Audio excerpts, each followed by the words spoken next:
Good evening, travelers of the night. Once again, you find yourselves entwined in the cosmic webs of Roll for Impact, where destiny dances on the edge of a die and in every direction carries weight.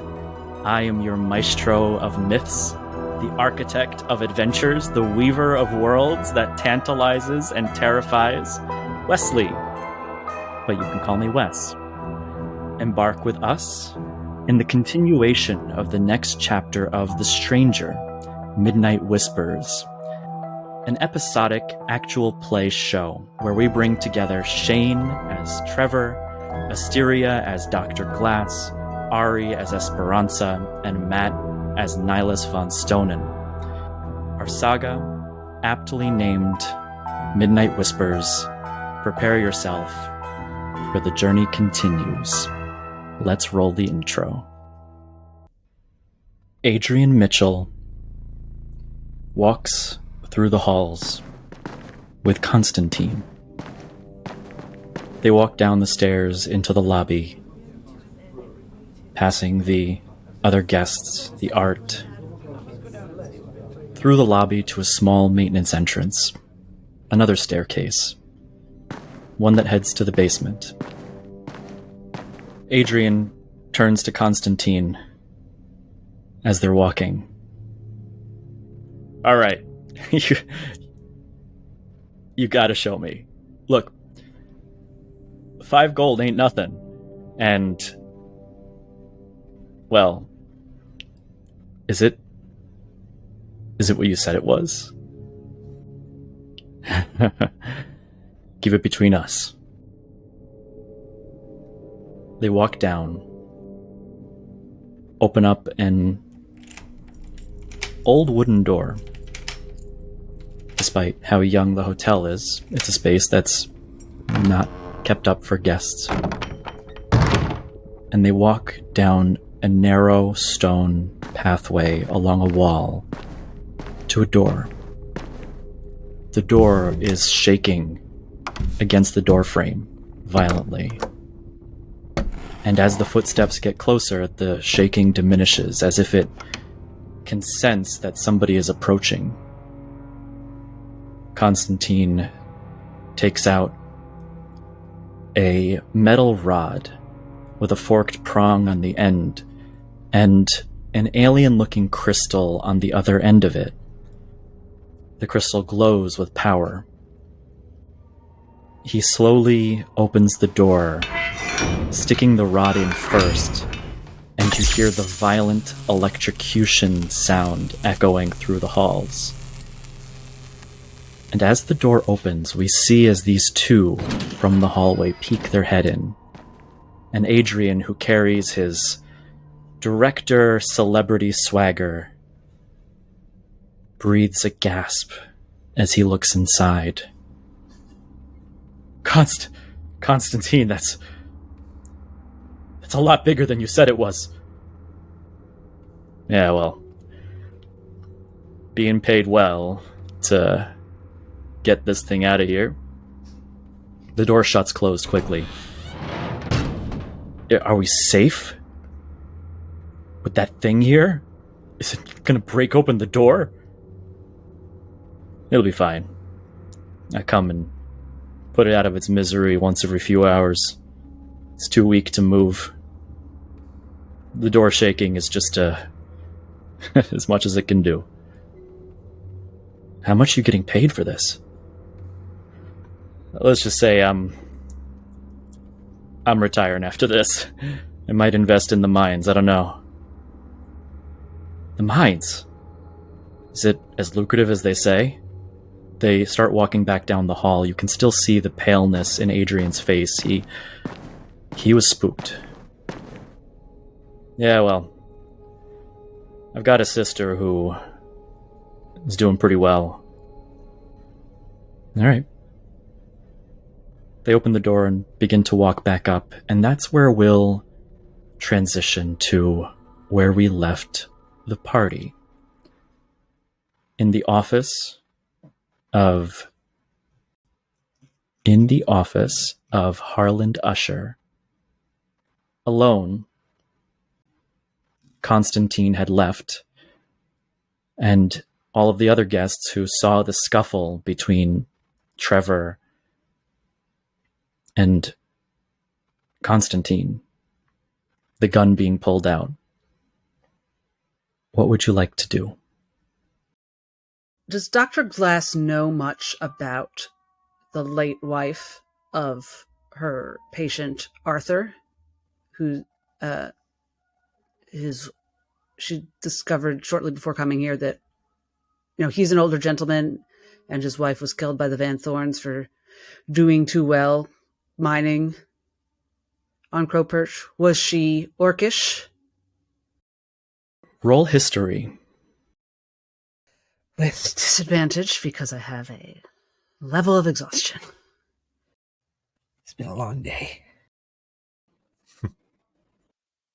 A long 3 days, I guess, since I was knocked unconscious and shoved in that closet. So here we go. Both, okay, 17 with disadvantage. Not bad. It's not a story that's commonly known by people of the island. Something happened here on the island. What is commonly known is the workers' revolt. You see, Crow Perch has, for a long time, been a mining island. Mining for broom underground, mining for, or lumbering for crowwood, mining for salt. It's all production.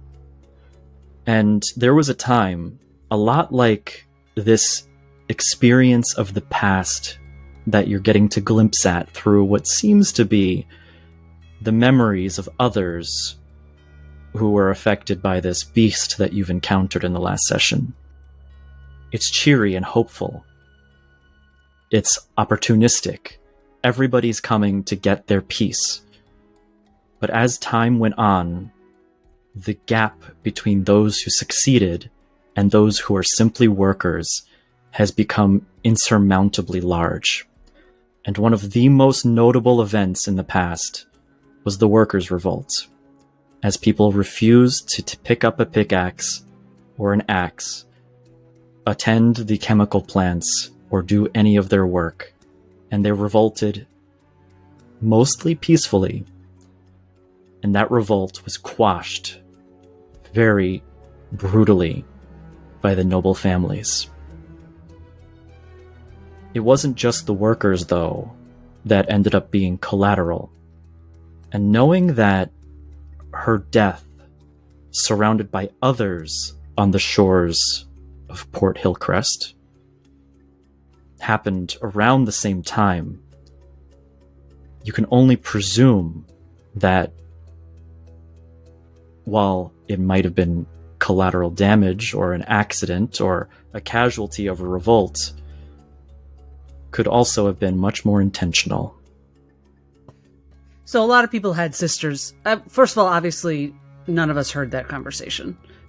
There are a lot of people who had sisters who were doing well, but more importantly, Arthur's wife might well have been swept up around this time, whether or not she had anything to do with Constantine specifically.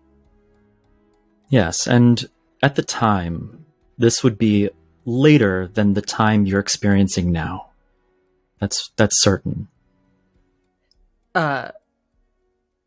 Arthur's right. Arthur's not that much older than me. If he is even older than me. Maybe 5 to 10 years after this, roughly.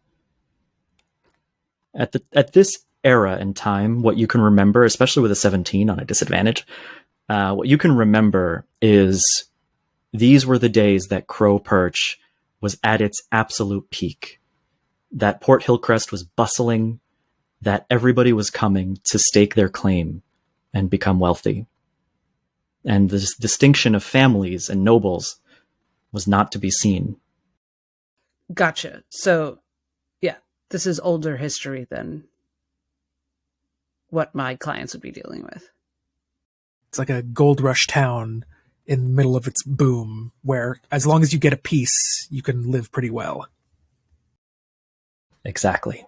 Great. That was better information than what I was looking for. So thank you. And thank you, Dice. The dice are mimics. They say you're welcome. All right. Thank you all. I believe Nihilus was going to say or do something. Nihilus holds his captured Testimonius Veritas.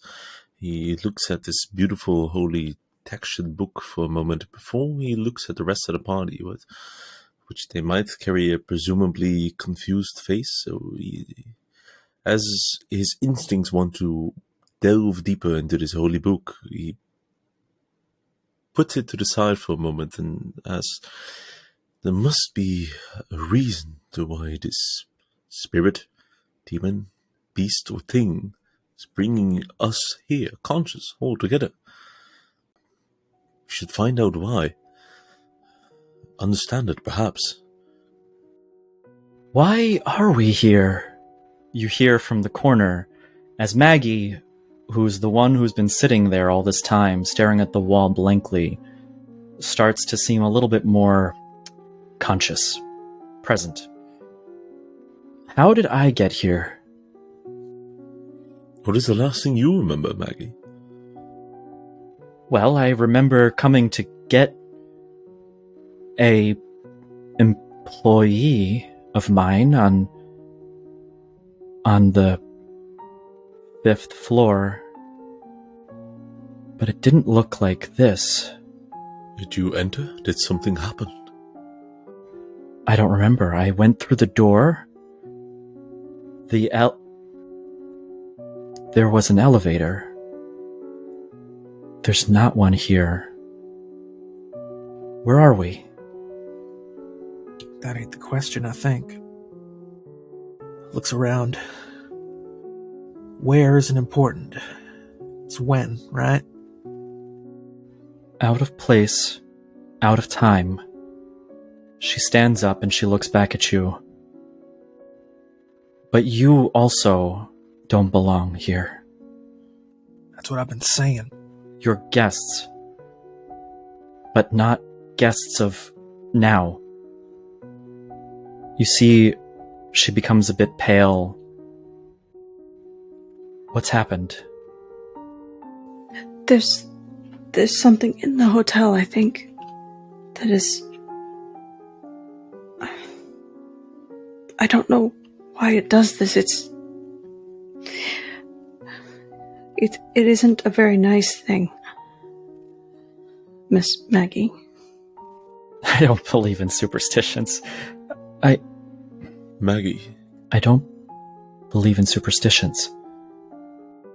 Dr. Glass is going to speak into Esper's mind and then repeat what she says into Nihilus's mind.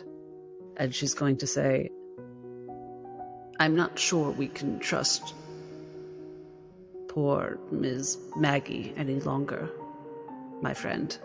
I fear that after we saw her vivisected in our world, this spirit of hers may be absorbed into the beast.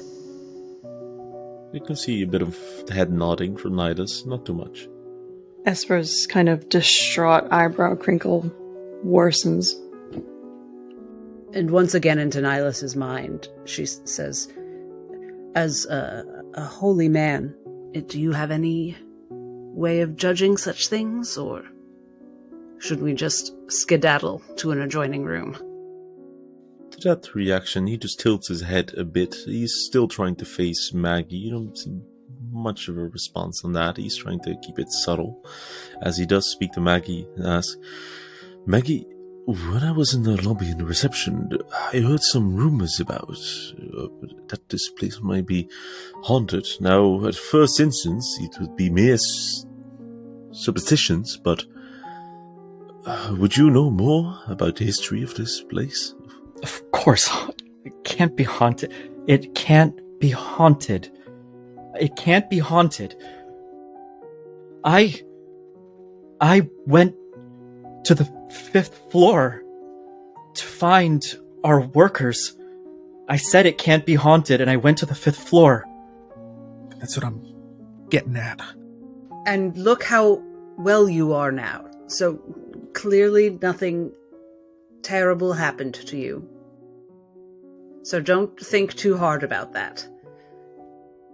I don't belong here. And I saw you check in. Right. You don't belong here either. We need to get out. Trevor, who's been basically slouched in a chair, kind of stewing, just sort of giving little asides to himself, just says, "You saw us come in. We talked with you. You said we couldn't go to the 5th floor. Why is that?" Well, the 5th floor is off limits. It's not renovated. It's superstitions among the employees, for one. But it is a danger, isn't it? That's why we're here. Who were the workers who you'd been looking for? She turns to the others. We hadn't seen anyone, had we? Well, and before they can answer, she just turns back to Maggie and says, who were the workers you were looking for? I sent a contractor. I thought we should just renovate the 5th floor and have it over with. Vincent O'Malley, an elven man. Yes. Dear, I'm sorry to say, but we believe that man has passed. He's been shown the door. Oh, Trevor. What? Well done, but Doing what? ouch. I was there. I saw it. The beast. It had one eye. Red. It walked but slithered. He tried to fight it. He woke up. We woke up. We both woke up. I remember waking up. Just went black right after I saw him fighting it. And you're saying he didn't make it. No, I'm sorry, my child. You mentioned about 2 you were looking for. Who is the other? It's Marta. She was one of the cleaners, a new one. I brought her from the Salted Stout when I took this job. Took it again, anyway. I don't remember seeing her. Maybe she got out. We dearly hope so. Yeah. Whatever is to happen, I think it is better for us if we all stick together. I believe you're probably right. Did you found that book here, did you not, Nihilus? I did, yes. I suppose it is merely instinct. Well, what a coincidence, because my instincts tell me when you find a hidden magic knife in a ghost hallucination, you take it. And she gestures to Esper to produce said knife. The knife that, as far as Esper is aware, in this time period, has not left her hand, so she just lifts her hand up and holds it there. Nihilus, you have an ability to learn things about special objects, do you not? You did that with that strange pistol. I did, yeah. Do you think that will work here? I have no idea. Let's find out, he says with a smile. Esper crosses to where Nihilus is and offers up the knife. It doesn't hurt to try. With a gentle gesture, he takes a hold of the knife. He opens up his own Testimonium Veritas, his old, large, textured book, might be a bit heavy on his single hand. Opens it up at a particular page, but it opens up so fast. He must have spent hours and hours mastering it just to know at which page is saying what, but to open it that quickly. He puts the knife in the center of it, and he puts his other hand on the bottom of the page. He whispers a few words so silently it can barely be heard, as he will cast Identify on the dagger. Try to learn more from the item. You start to delve into this item. You feel, through your connection to the book, the coldness of the metal, the composition of it, the wood at the hilt. But now something more starts to come to you. You start to see flashes of it in use. You see its forging as scalpels from surgery tables were thrown into a metal cast, melted down. The hardened steel used to reforge this item. And you see an engineer of sorts, but one tethered to the arcane, imbuing that metal in its forging process. You can tell it's sharper and will dull less quickly than the average blade. It will cut through quite anything, even materials of a harder caliber. You see it being used by past wielders. And you hear a name uttered from echoes of the past. The Good Doctor. The Good Doctor? I suppose that's all I can get from it. Sorry if you were hoping for more, Dr. Glass. Would there have been a doctor in this hotel? Or maybe one that would be around these people? And do you know, Nihilus, if it's in fact from this time we're trapped in? It seems like it. I don't particularly notice anything else of the Lord. My connection to Saurus seems truthful. If I'd be here for longer and I wouldn't consciously know what's happening at the moment, I would say we're inside of a memory. I fear we should hasten. We have to find our way out of this place. What if we try to simply do that? We leave. We kind of know how to do that. I mean, Trevor threw that man around and it worked. Do we have to just find another one of these people and toss them? Nihilus, did you mean, what if we go down the stairs and walk out the front door? Yes, exactly that. I'm assuming it won't be possible, but now I'm very curious. This place ain't real, right? Oh, heavens no. Lord no. There we go. He's gonna stand up. I recognize I can be a little abrasive, so I'm just gonna apologize up front. He's gonna take the chair he was just sitting on, and he's gonna try and lift it up. You can do so. I'm gonna try and huck it out the window. You throw the chair violently through the window. It breaks the wood and the glass. Trevor, you're strong enough to do so without having to check for it. The window smashes and the chair falls to the ground and shatters to pieces. You see people down below dodge to the side, gasp, and some chatter amongst a crowd as they look up towards the window at you, seeing the broken glass rain down like a shining crystalline powder. Well, I'm gonna walk over to the now smashed window and just poke my head out. look down at the people concerned. Just hold my hand out. Looks like we can get out.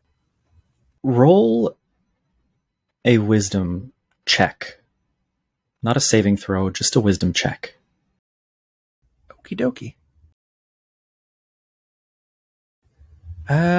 It's a big old 9.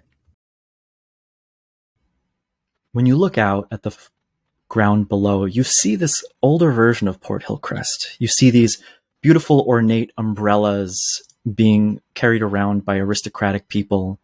You see carriages rolling by, and older facades to the buildings around the town hall, and you see a clock being constructed in the center with complex gears and mechanisms all exposed to wooden trusses and framing around.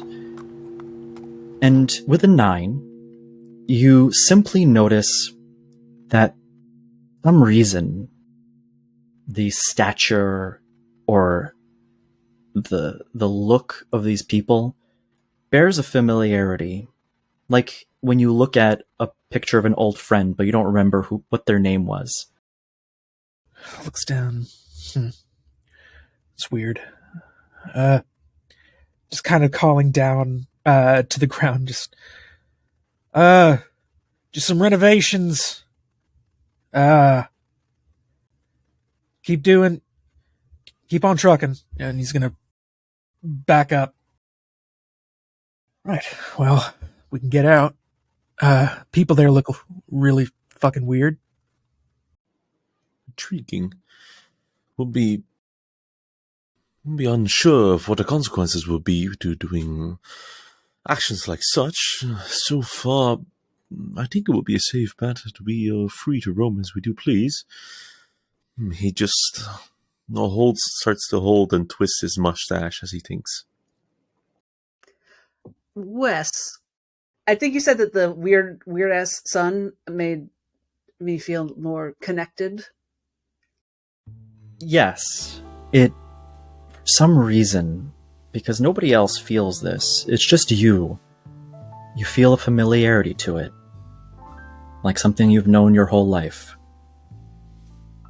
To the nexus that Abelard spoke of so very oft. Roll an insight check. Say insight. That sounds about right. Cancel out the disadvantage on this one. Yay. Well, the first roll was lower. So, 14. 14. You recall seeing Trevor's reaction to a portrait on the wall, a picture of his friends. You recall Nihilus finding the Testimonium Veritas. And now you see what you can only believe to be what resembles your nexus, or feels as if it's closer or close to you. There's something happening, and it's all connected. So perhaps there's just a thing here for each of us. Esper, you notice a glint when the window breaks from one of the shelves, and there you also see 6 vials of slow ether stacked up in a beautiful little pyramid.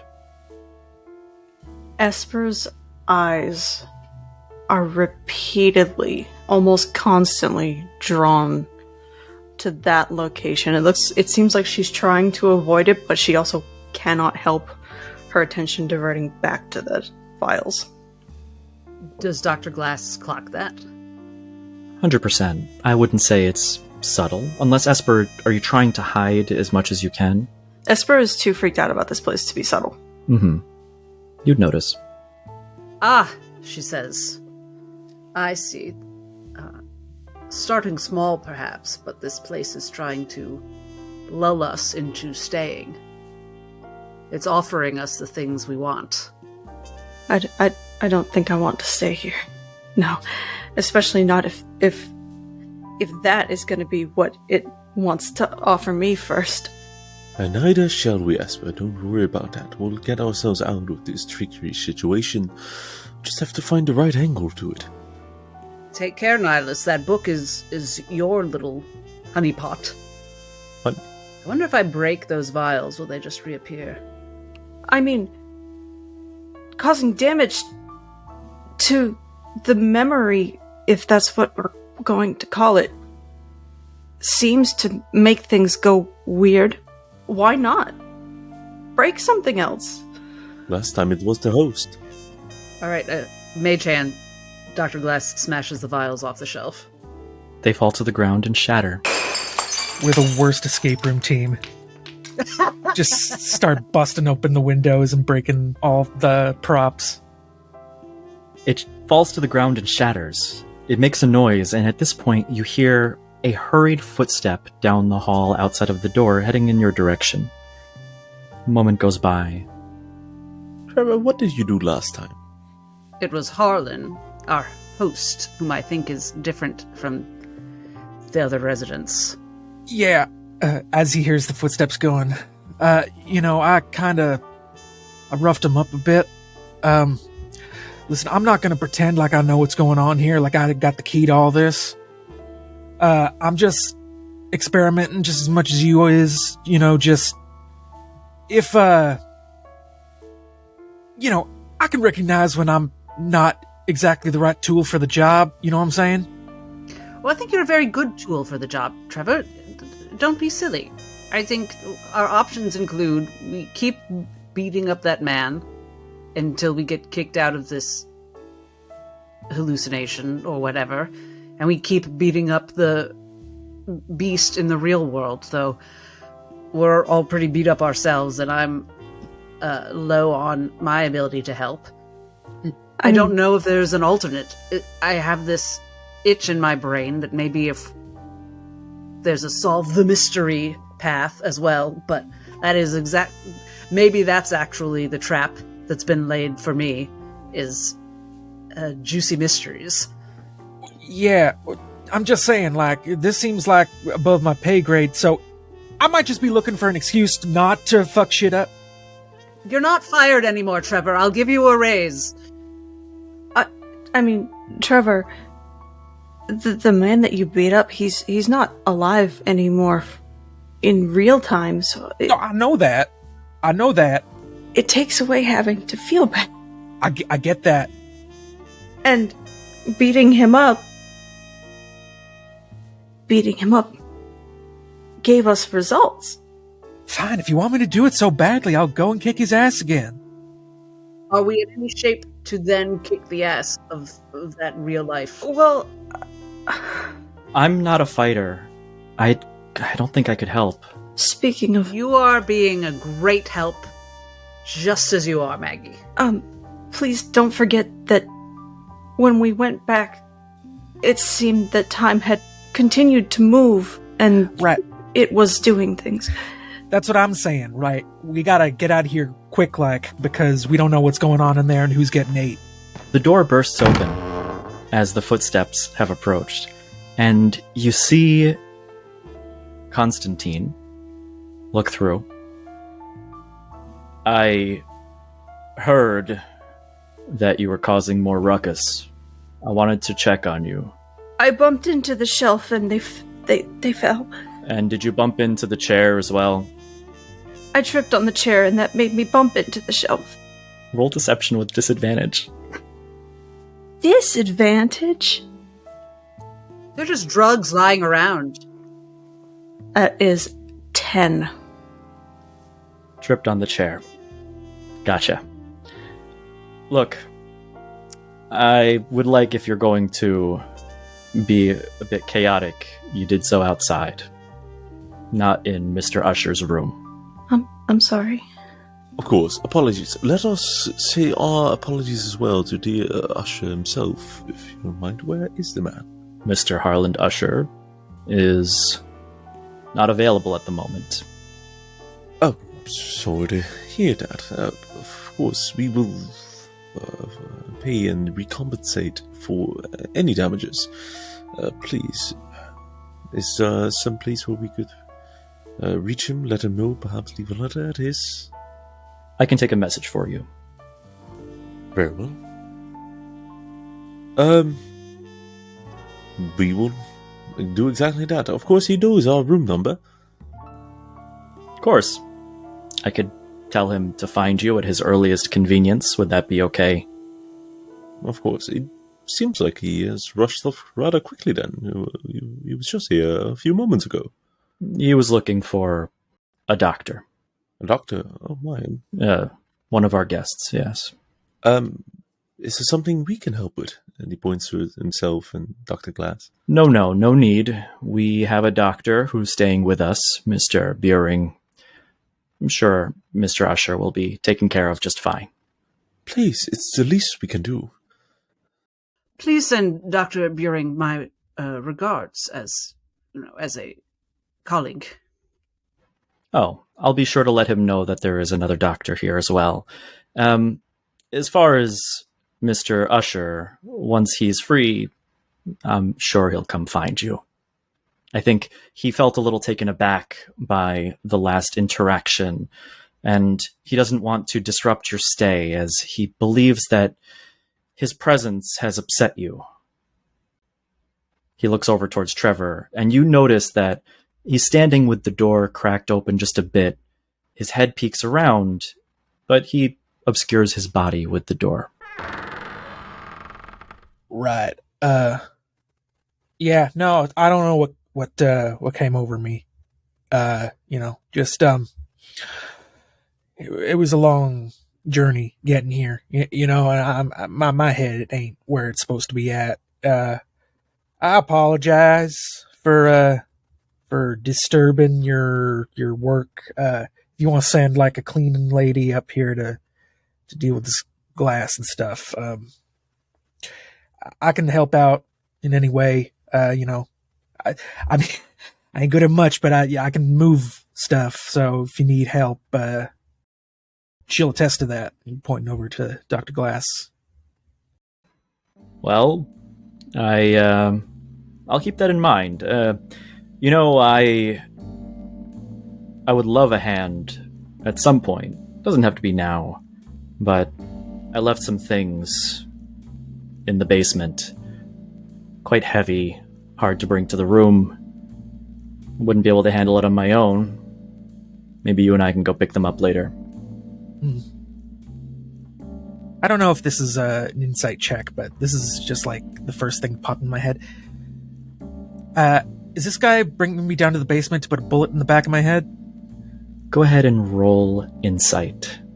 Is there any way Dr. Glass can, because she is wondering the same thing, can she, give Trevor a look that gives him the help action on that?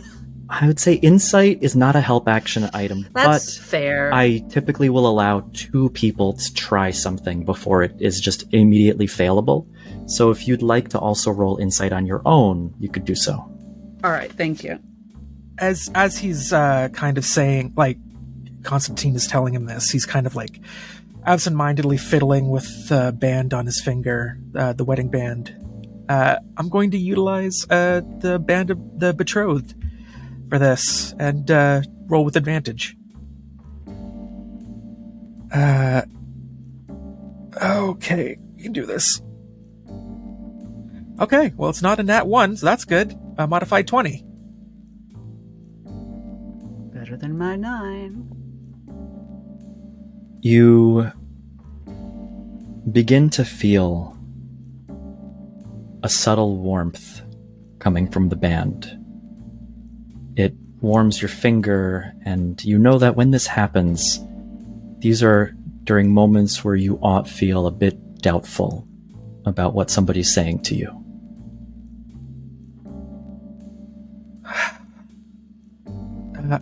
Looking over Constantine, just giving him a once-over. Is he wearing the pistol somewhere on his person, or is it concealed? You notice the portion of him that's visible through the doorway also includes the holster on the left side of his hip. The holster is empty.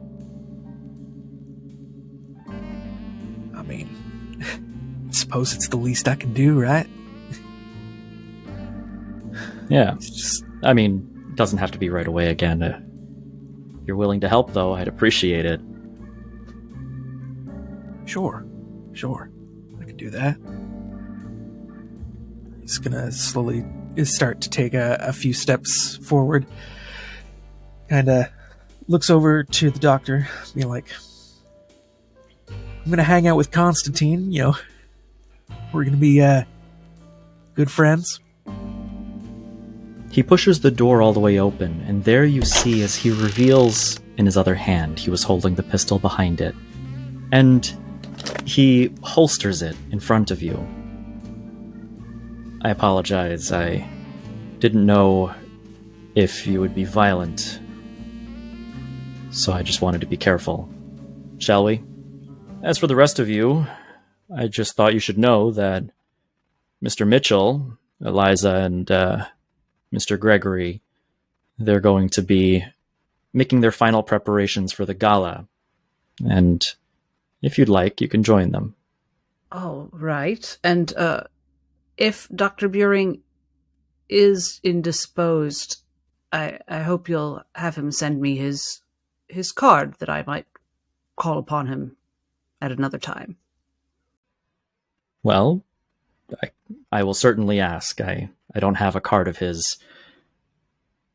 As he straightens his vest and gets ready to walk down the hallway. Dr. Glass does whip out her healer's kit and starts patching up Nihilus and Esper, which she probably should have done earlier. So, you can patch them up, but as far as your actual character sheets, it will not affect your health outside of this place. Okay. I want to follow Trevor. I'm worried for him. Nothing to be worried about, but you can join. I'd feel uncomfortable if all of you did. It's one of me. And we saw what happened last time. Right? Yes, but it's not so great to go alone, with a stranger. Nice as you are. Yeah, come along. I'm just saying, let's not bring the whole gang. I would feel uncomfortable. I understand. And Esper will walk to the front of the room. Stay behind Trevor, but she's not letting him go alone. So we will see you two in just a moment. We just have to tidy up for. We'll be right with you. And while you're chatting, Esper and Trevor, you'll be heading down the hall into the stairs with Mr. Constantine. Mm-hmm. How Nance would react to that as he first starts to talk and automatically the words start to be used and transferred through his mind. His lips continue to speak, and then suddenly, after a few moments of him realizing it as well, his lips stop to speak while you two continue to communicate. He says, "So I have a theory. At first location, upon our first entrance, it was clear in hindsight that in order to escape from this memory, dream, whatever it is that is keeping our real bodies paralyzed, that it was hidden inside of the host. Now, upon second return, I had my doubts it would be the same escape tactic, but seemingly now that there are challenges interfering between the location of ourselves and the host of Sir Harland Usher, I do have a theory that it would be the same solution, because there are now challenges in place. Too complex to that, I suppose that in order for us to get back to reality, we would have to once again find this Sir Harland Usher and then break this dream of whatnot. It seems that he himself is the key. Why, I am not sure. I would love to find out, but I feel like we should make proper haste. Do you concur?" I do concur, and I wonder even if Harlan's proximity to us corresponds with the beast's proximity to us. Meaning, is he not here because the beast physically moved? Are they in the same place? There are many questions which I'm unable to answer at this moment. I'm glad you concur. with that, then perhaps the answer is in my hand all along. As he pulls up for visibility is the new Testimonium Veritas, which was in the possession of Harland Usher, and he pulls out for the first time a magnifying glass. Now, at first instance, it just might look like any ordinary magnifying glass, but as you see on a closer look, it is a meticulously crafted piece encased in an ornate frame made of delicate alloy. It is like a holy cross formed specifically for an inquisitor. He takes this magnifying glass and he really inspects and tries to understand this new Testimonium Veritas in the possession of Harland Usher. And with that understanding, with that inspection, with the use of this item and this particularly connection of its previous owner, he will cast Locate Creature. If he can, he will try. Yes, and remind me, is there a check on your end or on my end for the Locate Creature? There is a check. For Nihilus, this would be a DC 13 plus the number of days since the last contact has occurred with its previous owner, of which he's trying to inspect. This is a particular magical item that is clear on Dr. Glass's eyes. It's a DC 13. For a total of 12. You investigate this book, and as you look at it, you see the radiant colors that signify its last interaction with its last owner. Now, there's something about it, something strange. You see the finger marks, the hand marks where it was last held. You see the footsteps that were leading out of the room, but they begin to trail into nothing.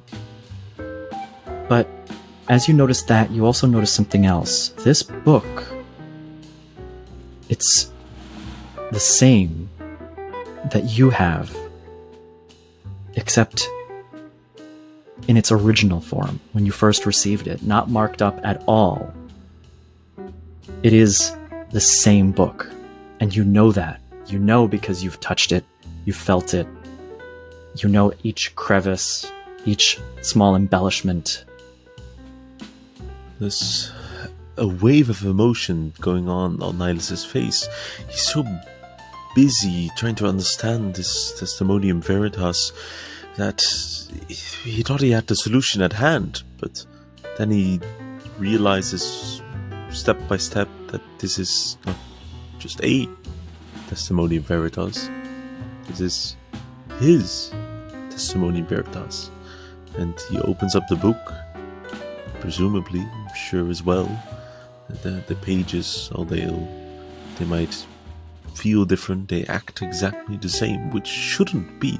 Every copy should be unique, and yet it isn't. There's a blank face on Nihilus, as you can clearly see that. He's in a blank mind. And he says, "Oh.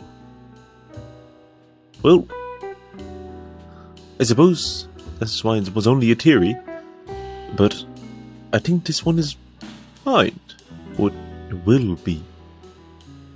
It's showing a path, but I'm not sure where it will lead. I think it is just back to me. I'm not sure. I'm sorry. Damn it, this thing's in our heads. I suppose I need to resolve my faith to Saurus deeper, as I have much to learn."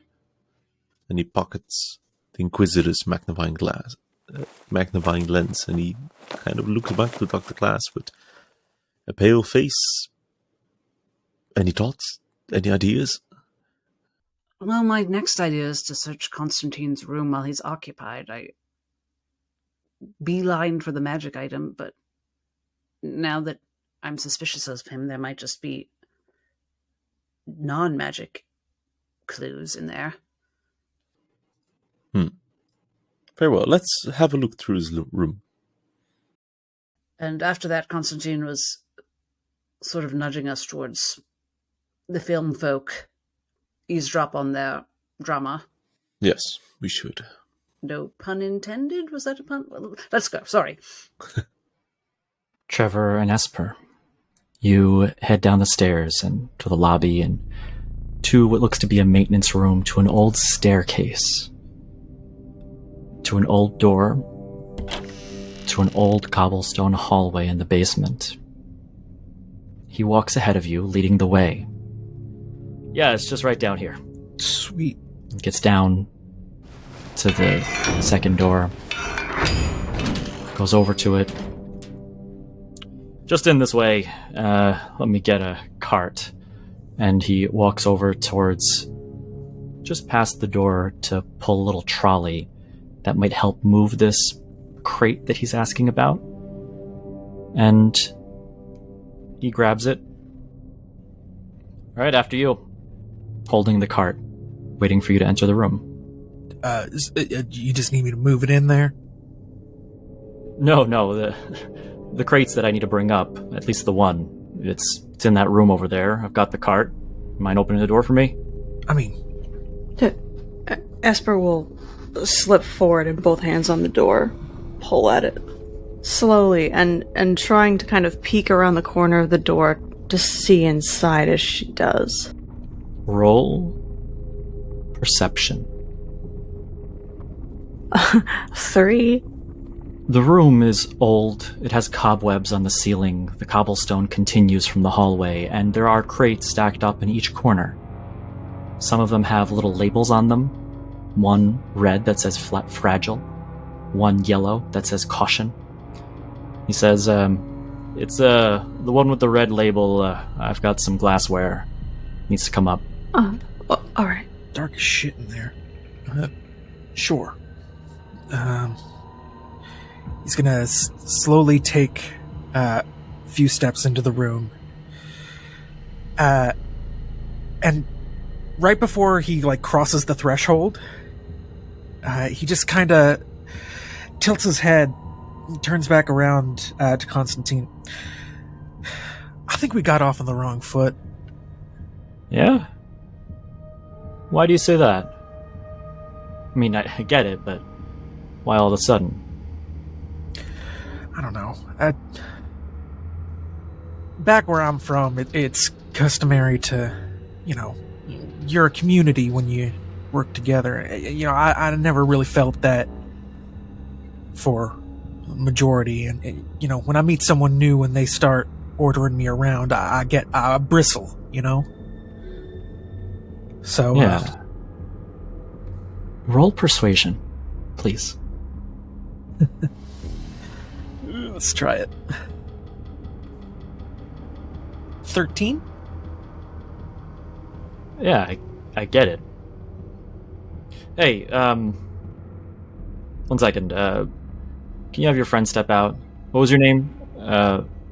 She doesn't say anything, but the way that she looks up at him is so clearly perturbed and uncomfortable.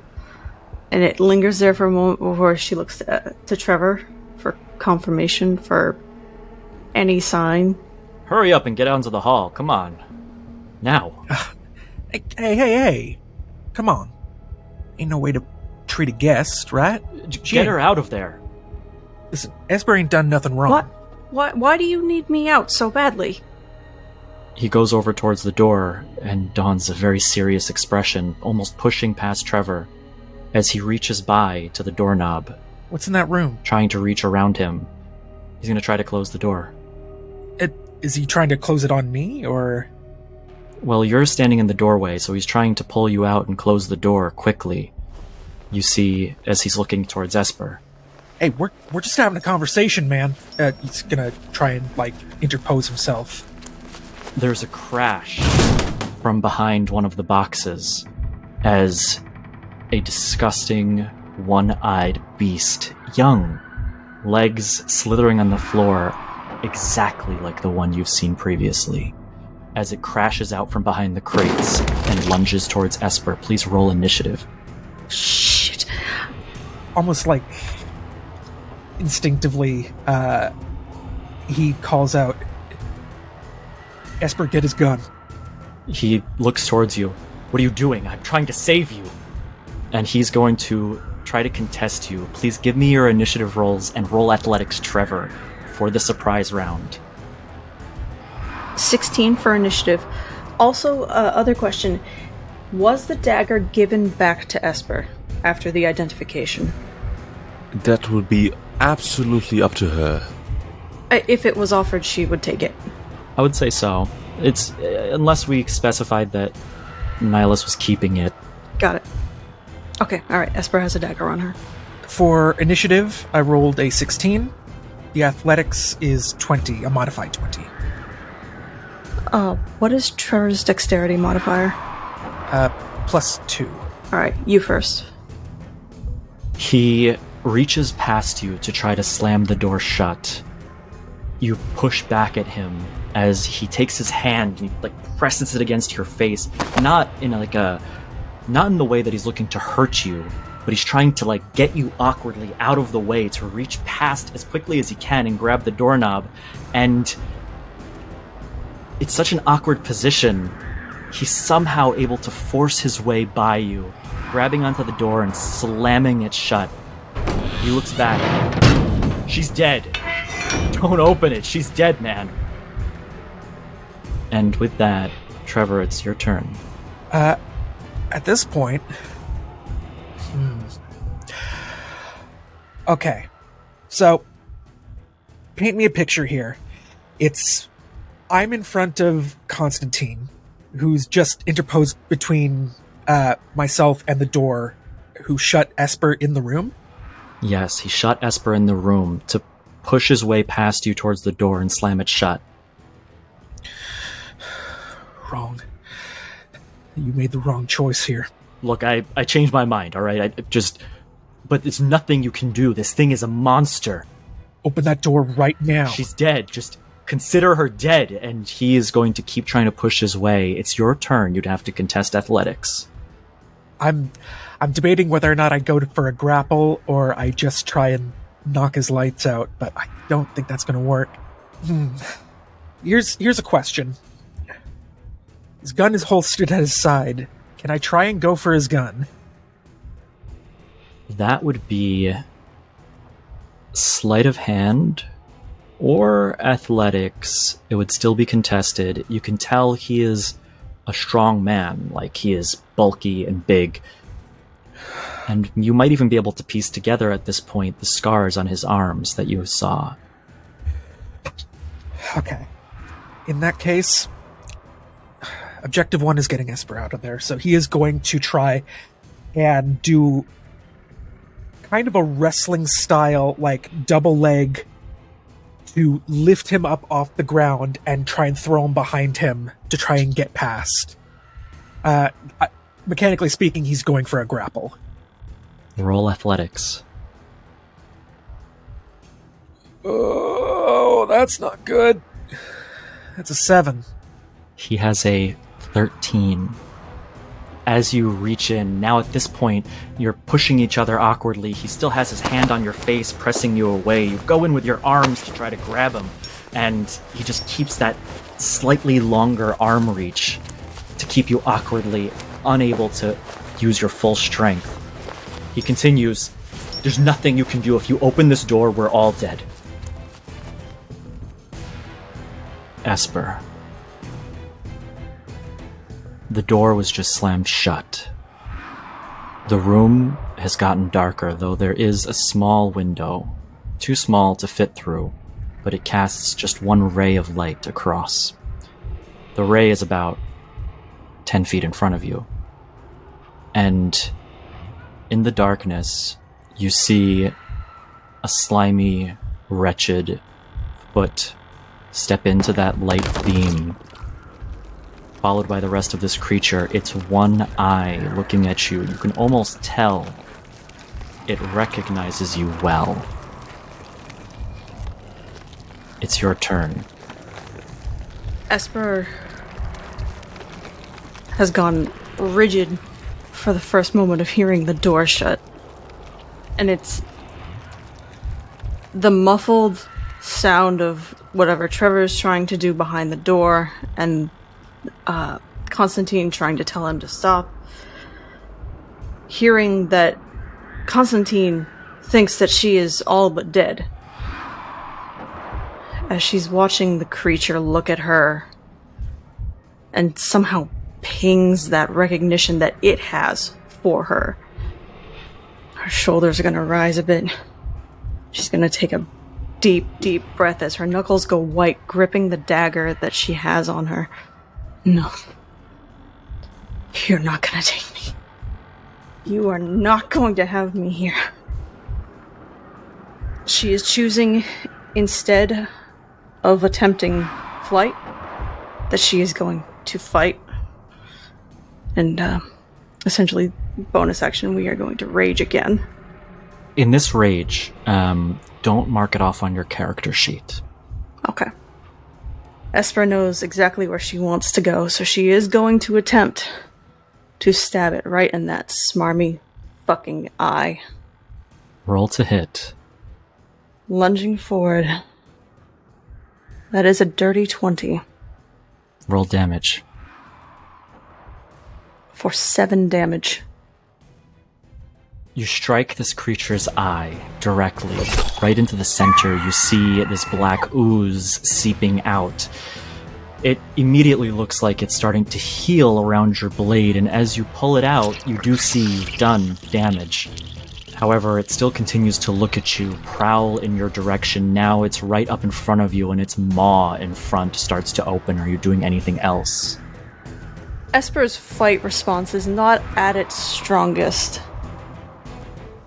And the amount of fear in her wants to try and override.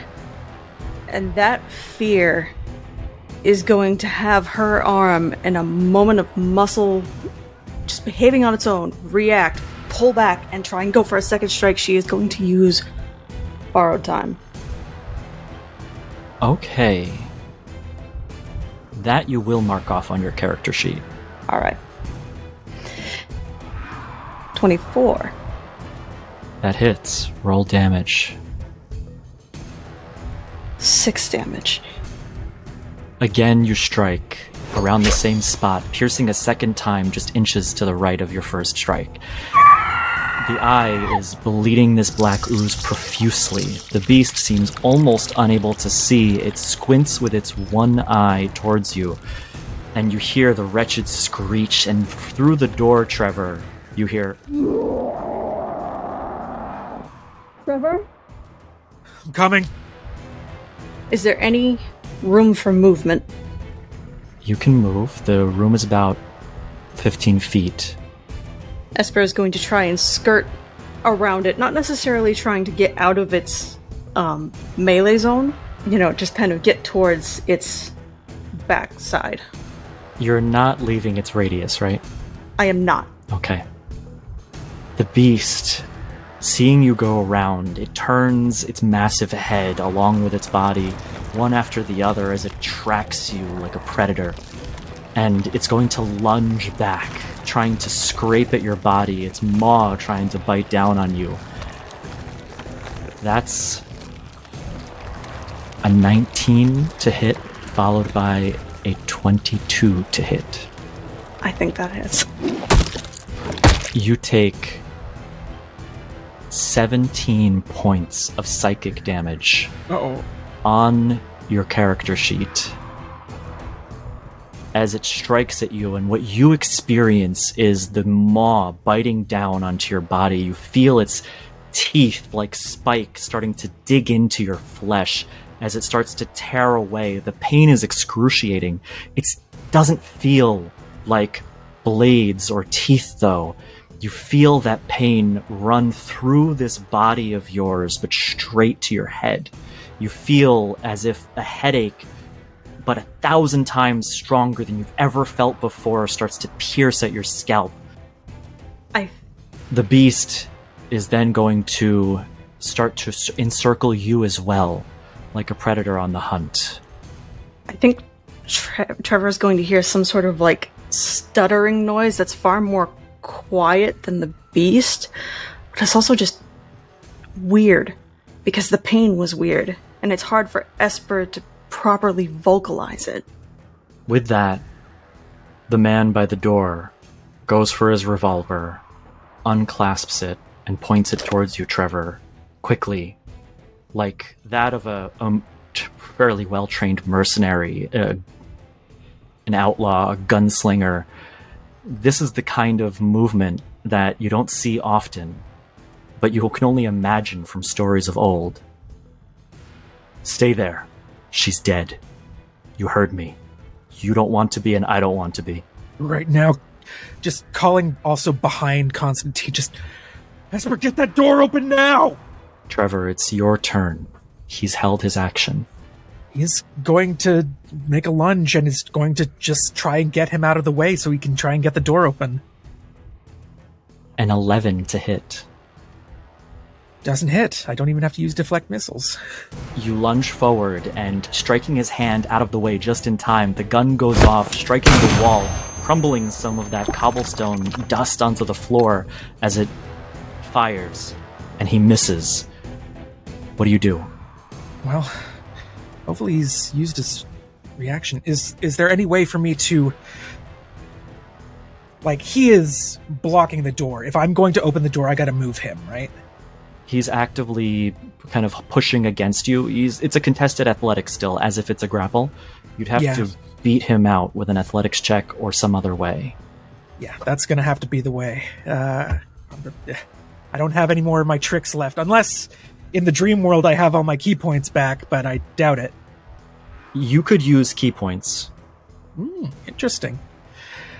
In that case, I'm going to try and just... first, I'm going to try and do a shove attack to try and get him out of the way as my action. So I'll roll athletics. I need something, man. Come on. That's a 14 for the athletics. You shove him. His shoulder strikes the wall, he loses balance, and he's pushed 5 feet away from you, stumbling back towards the other door to the other room. He catches himself against the wall. Don't do it!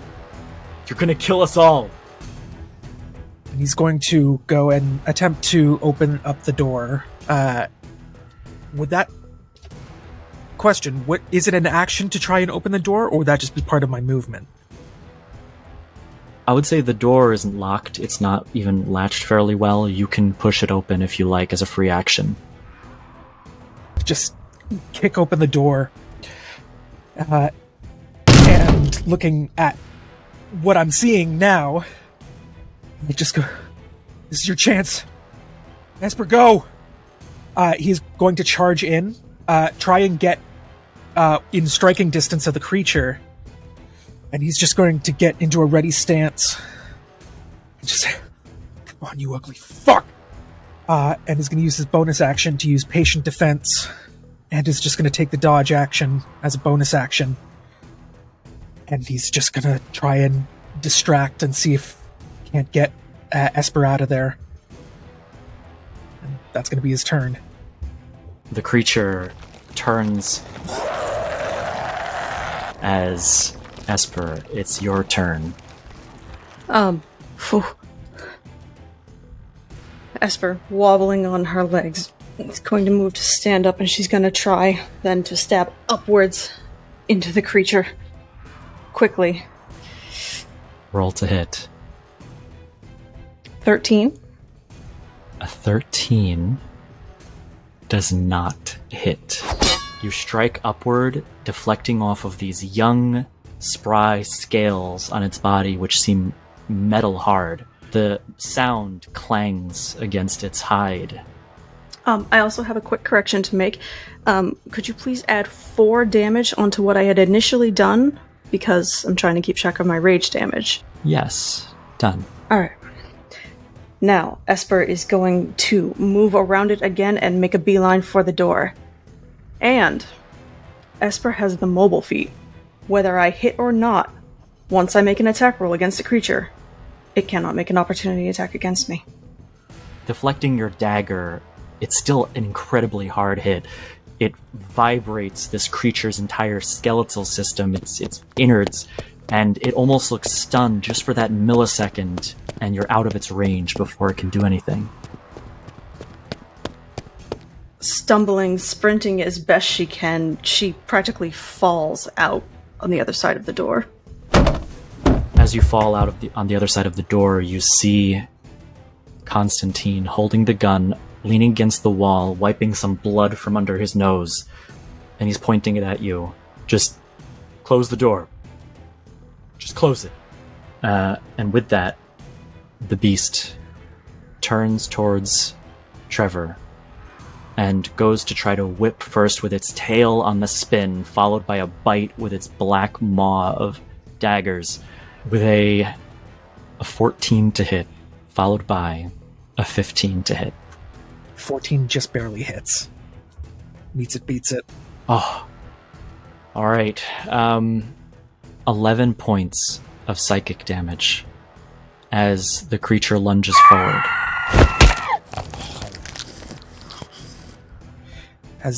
Does the health carry over from the waking world?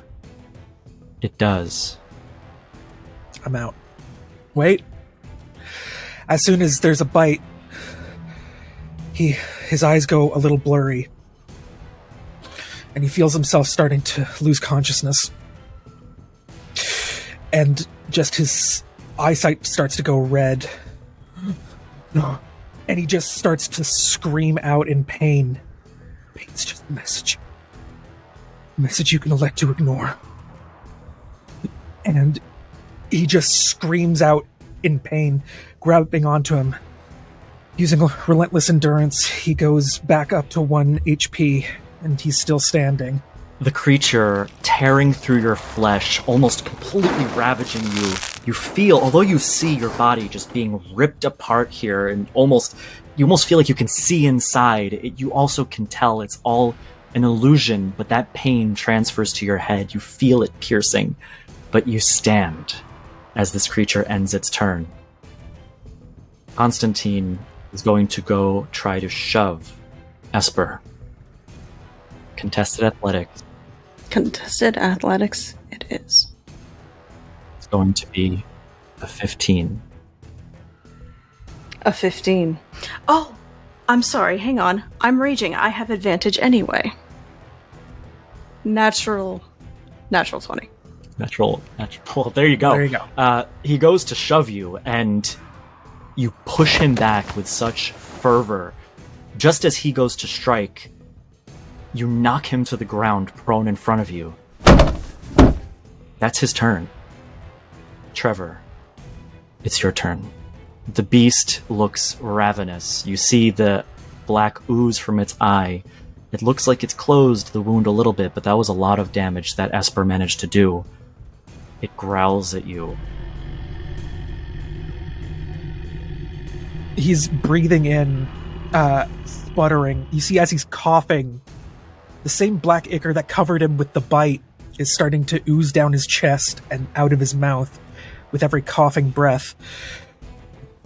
We gotta go.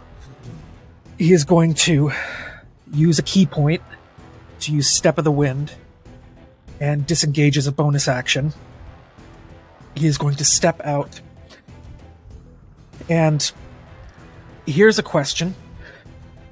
I still have my main action. Constantine is currently prone outside the door. Can I try and shove him in? Yes. Contested athletics.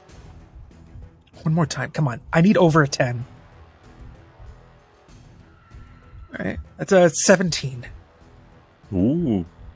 You run to the door, and you see him on the floor. How are you trying to shove him in? Basically, as he's on all fours, lying prone before me, basically what he does is instinctively, like he is running purely on instinct right now. He is a sneeze away from death. He's going to, diving down, he is going to grab him around the waist. What are you doing? Wait. Just with a huge effort, just is going to fucking throw him over his head into the room. He tumbles over your head, falling onto the ground inside of the room, and as a free action, if you would like, you can close the door. What are you doing? I'm doing my job. Closes the door and just tries to brace up against it. No! And you hear screams, wretched screams of pain coming from behind the door. And then silence. Combat is over. We gotta go. Frick! You good? Are you okay? No. But I'm alive. Right. Come on. He's gonna raise, offer his hand over to them. We gotta go find the rest. We're getting out of here. You go towards the door, moving hastily, and as you do so, Nihilus and Dr. Glass, you enter in to the master's suite. Sitting at one of the chairs in the front, you see Eliza Montgomery with her pocket mirror, preparing her makeup. She looks stunning. Her dress, white, beautiful, and ornate, classic, like you could imagine it in a vintage magazine poster. And sitting on the other end, reading a newspaper, but you can see glances being stolen, is Adrian Mitchell, the director. Those are the two that you see. Flirty glances. Of course. Into Nihilus's mind, Dr. Glass says, "You can't do it now, I know, but I'd still love you to get your mystical mitts on that mirror as well, just to let me know what its deal is. It's driving me a bit crazy." And Wes, the master suite, this is where I found the knife, or? This is the room that you arrived in. Now, if you look at the map, you'll see there's those two tables in the middle, the main hall of this room. To the left is where you see Nihilus in the real world, where he left off. That's the room where you found Constantine originally and where the knife was. And the two of them are sitting at those grand tables in the center of this suite. Adrian looks over at you, almost surprised and flustered. "Hey, oh, nice to see you again. Don't mind me." How could I possibly mind you, Mr. Mitchell? And into Nihilus's mind once more, points her elbow towards Constantine's room, and she says, "How about I chat them up to distract them, and you poke around? You seem like you have a keen eye for detail." In his mind, he tries to say back, "Still getting a bit used to this kind of telepathy, although quite useful. Yes, that sounds like quite a splendid plan. I'm not up for feeling for chatter in the past memory without getting derailed. These are not my people of particular interest at the current moment, it would seem. A splendid idea." And out of character, it is definitely a creepy experience to talk to her mentally. The ability is called subsume thoughts, and I think the first time you spoke back to her when you started out loud, it was like you spoke out loud and then you looked into her eyes, and it was like she sucked the thoughts from your mouth into her mind, almost. Like she has those startling green-gray eyes, and then suddenly, like, you heard your voice in her mind. So it's a bit of like a vacuum experience to talk to her mentally. The words on the tip of your tongue, but then sucked out. You can quite easily tell that Nihilus is not, or at least not yet, comfortable with that form of communication, although not exactly unused to it as well. You can see that he has some sort of experience with telepathical communication. Perhaps this is something that is a study of one of the priests. There's many things or many tasks during the studies, or perhaps something else. But still, he's not yet that comfortable. But he nods, and he will try to look for an opening to go to the room unseenly or uneventful. And she clacks, she makes the cane as loud as possible and finds the spot to sit that would most draw both of their attention away from the door. In which this is Constantine's room you're entering, right? Correct. Okay. You sit on the opposite side of the door, so their eyes would have to be drawn in the other direction. And you see it almost as Adrian looks disappointed. Oh, yeah, of course. Just come along and join us. That's fine. Well, it's not every day someone like me gets to sit back and chat with film stars of your caliber. I prefer people think of me like every other person. But, yes, we've had a lot of recent success. I appreciate the compliment. Eliza turns. And much more to come, I suspect. Well, if I should treat you like everyday people, then tell me, are you two an item?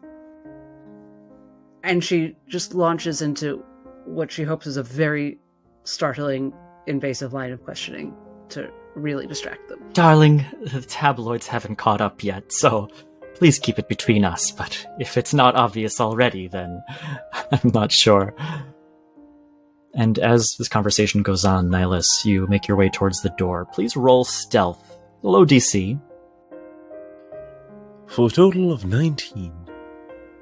You silently make your way to the door, making sure that when you open it, it doesn't make a sound. And it doesn't. You step inside.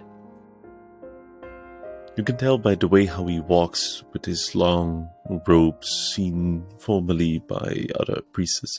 They learn how to walk in a more quiet manner, as if they are hovering towards a certain location instead of actually walking. It is the difference in footsteps that they do churches in order to try to not to interrupt. He tries to reenact those exact same paces in clearly a successful manner as he enters the room. You enter the room, and you see it's much more humble than the rest of the rooms in this suite. You notice there's a suitcase, trunk, at the side of the bed, open, propped with clothing inside. The clothing, that not of an aristocrat, that of a mercenary. You see leather bindings, armor. You notice a metal rod against the wall with a pronged fork at the end and a slightly glowing crystal on the other side. Definitely something that's powered. In this era, very rare, being this long ago. Inside the room, you also see on the desk a business card for a certain Dr. Samuel Buring. Don't believe the name comes to a particular mind. That's how it does. Well, Samuel doesn't. Buring does. I believe that's one of the doctors I heard Hesper talk about. Interesting. What do we have here? Would you roll an intelligence check really quick? He will. As he intuitively talks to himself and he tries to get a better understanding of the items, he tries to make a story up in his own mind to try to see what kind of clothing represents the tasks that are for this particular mercenary. He does travel himself quite a lot, but not as a mercenary, so I suppose he's not that experienced in it. And for an intelligence, a total of 13. A 13. And history is an intelligence modifier, right? Would you add your history modifier if it's more than 0? It is. So it would be his proficiency bonus, so an extra +2 for a total of 15. You recall an article from the Empire of Kirinstone, from the news articles and tabloids, and one that recounted interesting facts.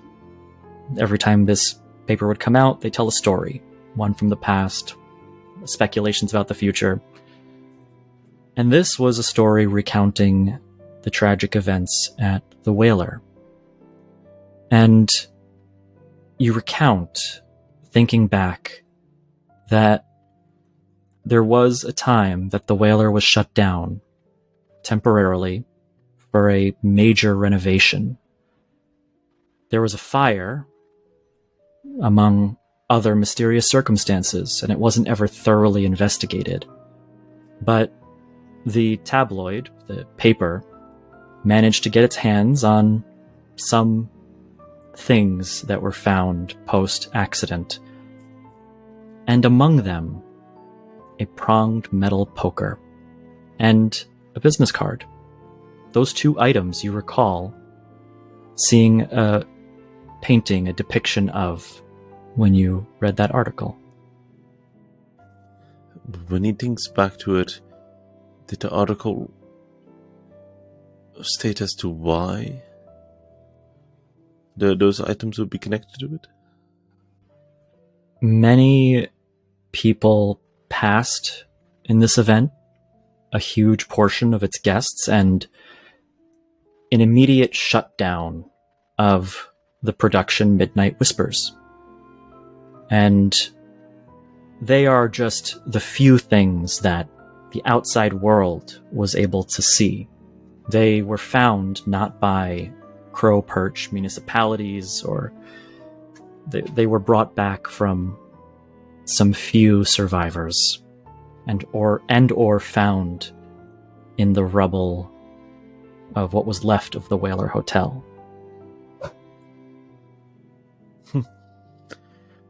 It's a fickle thing how the mind works. I had all the facts inside of me all along, although... So, we are clearly in the past, but I think this Sir Constantine can be a coincidence that particular these items must have been found. He tries to take a step closer and to inspect this rod item thing. Tries to get an understanding of it. Inspects it. You wouldn't need to roll investigation. You're fairly good at that. And looking it over, you can see it's an electrically powered device, crude. You're from a time where electric energy is used in conjunction with magic to make quite interesting things, all artisanally, uniquely. It's honestly an era of innovation anywhere that's not a mining town. And even the mining town probably feels that innovation. This must have been far ahead of its time. But clearly, a jagged-edged sunstone had been used to create a spark on the other end. You see a small lever on the side that can be pulled to power it. And just judging by its make, you can do so. And when you pull that lever, you hear a spark and put it back in its place. Now, he's not that familiar with many works, but he is familiar with the work of a Sunstone, although it is a fairly new experience that he brings to himself. With that in mind, he thinks he will get a better understanding of it, and he will take a hold of his holy cross, the one in the shape of a tree, symbolizing the life that should be sought out in all. And he will cast as a ritual, which he will forego at a time through one of his features as a scribe's wizard, to instantly cast it, to cast Detect Magic. You notice the sunstone. It glows. Sunstones inherently have some magical energy to them. It converts to a charge. It's one of the few elements that have practical use besides those who have some meager connection to powers beyond. In this world, magic is not so common, but it does exist. Sunstones are probably the most ubiquitous form of its usage. Besides that, some cables on the inside of this metal rod seem to be channeling that energy towards the other end. It has some magical properties, but clearly they come from the Sunstone, and it's not the mechanical components that do much of anything. It's the usage. Clearly it would represent a benefactor or a rich history or clear something as to why a person of his stature would acquire an item, especially in a time like this, would be a rare occurrence. With the detect magic active, he continues to have a look around, see if his deity will show him other things that might be of interest. Within your range, you'll notice the pocket mirror from behind the wall seems to ping in your vicinity, but besides the Sunstone, nothing else of tremendous magical importance seems to present itself. However, you do recognize the silhouette of a knife scurrying behind the walls in the hallway as Esper, you and Trevor run towards the front door of the suite, open it quickly, startlingly even. My! You hear Adrian. And Dr. Glass, you see as Esper and Trevor enter, looking very worse for wear. What'd I miss? Hello again. What did you miss? What did we miss? What barely missed you? All right, you need to lie down. I'm commandeering that room, and she just ushers them into Constantine's room. Darlings, you barely look presentable. Glad you noticed. Doctor, the thing. It's here. Down. That basement. Yeah, she gets them into Constantine's room and shuts the door so the film folks don't hear them. It's in the basement. I got it a little bit, but I saw that it started to heal right away. Does Nihilus fill us in on his findings? He doesn't actually, not yet. He's a bit mortified at the moment as he tries to get a better understanding of the situation. You can read his face quite easily on that. He says out loud, "Oh dear, but what happened to it? Where is it now? Did you kill it?" Fucking asshole. He tried... Constantine? That's the one.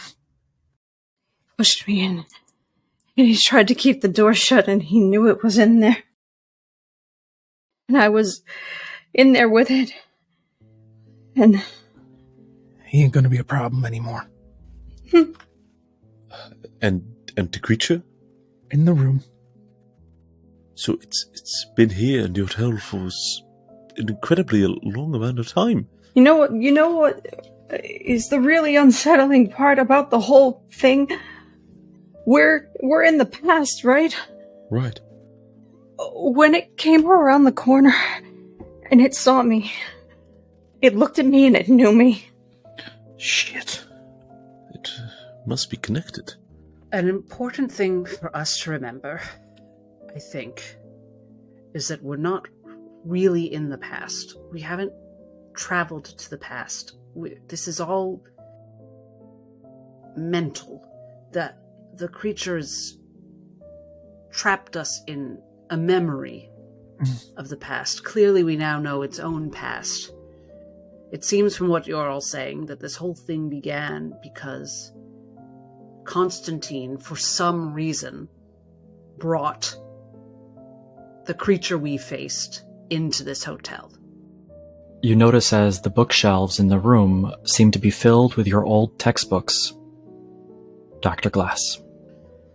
And it's learning us more and more the longer we're here. It started with a crumb from each of us, and it's learning our minds and our own memories. It's perhaps feeding off of them. Perhaps that's what it wants. Perhaps it wants memories.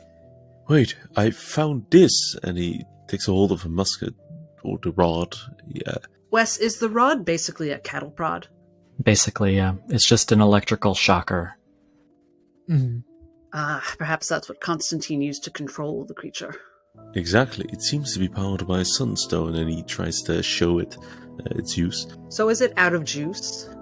No, in fact, it does glow with some radiant power. You recognize a sunstone, but this one, it's not polished, well manufactured. It's crude. It looks like a mined piece of earth crystal that's been used in this novel way in this era. Perhaps this is its weakness. That's how Constantine could control it, then, if he was keeping it as a pet? No, that doesn't seem right. Why wouldn't he have it with him? I don't know. Well, I tried the dagger. I mean, it worked as a dagger, but it didn't do anything special. Well, you attacked it. Did how do I describe it? Did the room shake around you? Remember last time when we confronted the host? The reality itself seemed to crumble. Did it happen again? Did Esper notice anything of that sort? No. You fought this thing, and you felt the pull of the meat and flesh of this beast as you struck it. You heard the screeches that sounded all too similar to those you heard when you were outside of this place in the room you started from. But the walls didn't shake, and it didn't seem to disrupt the cohesiveness of this reality that you're experiencing. No, it... As strange as it is, the encounter was as real as anything. I'm running through the possibilities. All right, we need to get out of here, right? Hitting it didn't seem to shift nothing. So, way I see it, we got two options. Either one, we stick to the plan and find Harland, or two, we try and cut off the source. If they're here, that means we can affect it here, right? If we kill this thing, maybe it all just goes away. I approve of either plan, but my worry is... look at you, at all of you. You're so injured, and I'm so tired. I just don't know how we're going to survive another confrontation in either reality. Trevor, did you bring the gun that Constantine had? No. I wasn't able to get the gun. It's still down there. Perhaps I could go fetch it. Wes, do I see the business card, the calling card? You do. You see it on the table. And also, while you're noticing it, you hear from the other room the voice of the butler that you first met. And you hear, "All right, ladies and gents, I hope you've enjoyed getting ready. But it is time for the main event, the festival, the ball. Mr. Usher is, well, he's ushering everybody down to the ball. You see what I did there. Anyway, please make your way, and we'll see you down there. Hurry up." And the door to the suite closes, and you hear from the outside smack of the table with two hands as a chair gets pushed out. "All right, Eliza." And you hear, "Gregory, you better come out of your room. It's time to go." The door open and close, and you hear footsteps starting to shuffle their way out. First thing Dr. Glass does, Mage Hand finds a nice dinner jacket from Constantine's wardrobe and gives it to Trevor. Sure. Because she thinks they're probably the same size, and she thinks he deserves to look nice. While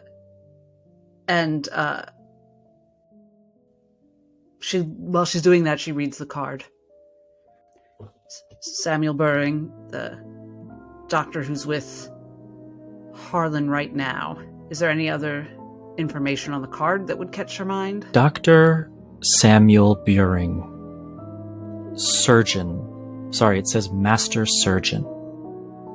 At the bottom, you see an address. 42 Maple Leaf Lane. Besides that, that's it.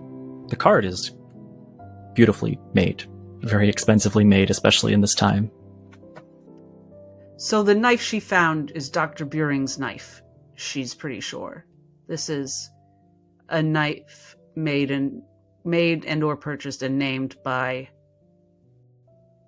a surgeon who knows things. Clearly. And it was hidden in Constantine's room. Yes. Though she still doesn't know if it was with Constantine's knowledge. She didn't seem worried to see her near it. She's pretty sure that Dr. Buring is the person who manipulated Constantine into bringing this entity into the hotel. She is still not sure what to do with that information or with that hunch. But she holds up the card and she says, I think Dr. Buring is our next level of evil ghost or what have you. A third option. He was the puppet master behind Constantine. He might yet be a puppet himself. But keep an eye out. I did worry when I heard the name The Good Doctor that there might be a level of irony there. Heavens know, Esper, I am trying so hard to find you a good doctor. I hear what you're saying, Trevor, and I do agree on those options. I think Dr. Glass is right. Perhaps at the current moment, we're not suited to face the monster again, and we're not even sure it would do anything. I think we need to get rid of it, but we need to think of ourselves. I think our best bet is facing Harlan Usher directly, once more. I agree. It is a gamble, one I do not like to take, but I think we should. I just think, and this is not a very helpful thing to say because I don't know what the answer is, but I'm just hoping that there is some thing we can do to Harlan in this world that will destroy the beast in the real world. I'm very worried about simply attacking Harlan in this world and plunging us back into a vicious fight that we'll immediately lose. Doctor, look at me. Alright? I don't think it matters what world we're in. Shit hurts just the same. Alright, so we can either be in this world and get killed, or we can be in the real world and get killed with maybe a chance of getting out of there. When we woke up, the creature was unaware of us doing so. I think it is the key. Excellent point. I don't think the creature is doing something or interacting with this world directly. So I think it is our best bet to continue to go after Harlan Usher. Give him a good smack to see if the world crumbles.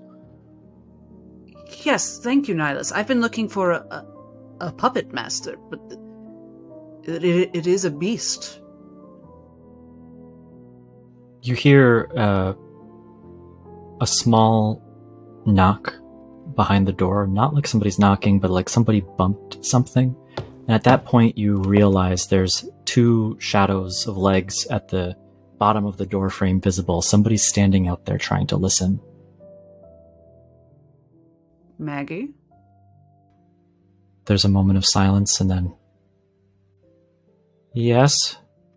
The doorknob turns and she slowly opens it. Sorry, I wanted to help. I just didn't want to impose. We're sorry for not including you. We're not sure what to do ourselves. We feel lost, I think is a rightful term to say, as I'm sure you do. Yes. I feel the same. I really do feel lost. But whatever you said to me brought everything back. I feel like I know. I know that I'm here. I'm not here. I'm on the 5th floor of the Whaler Hotel from my time, and I want to get out. And we went right after you. And he has a look towards the rest of the party to see on their looks if he should say anything more.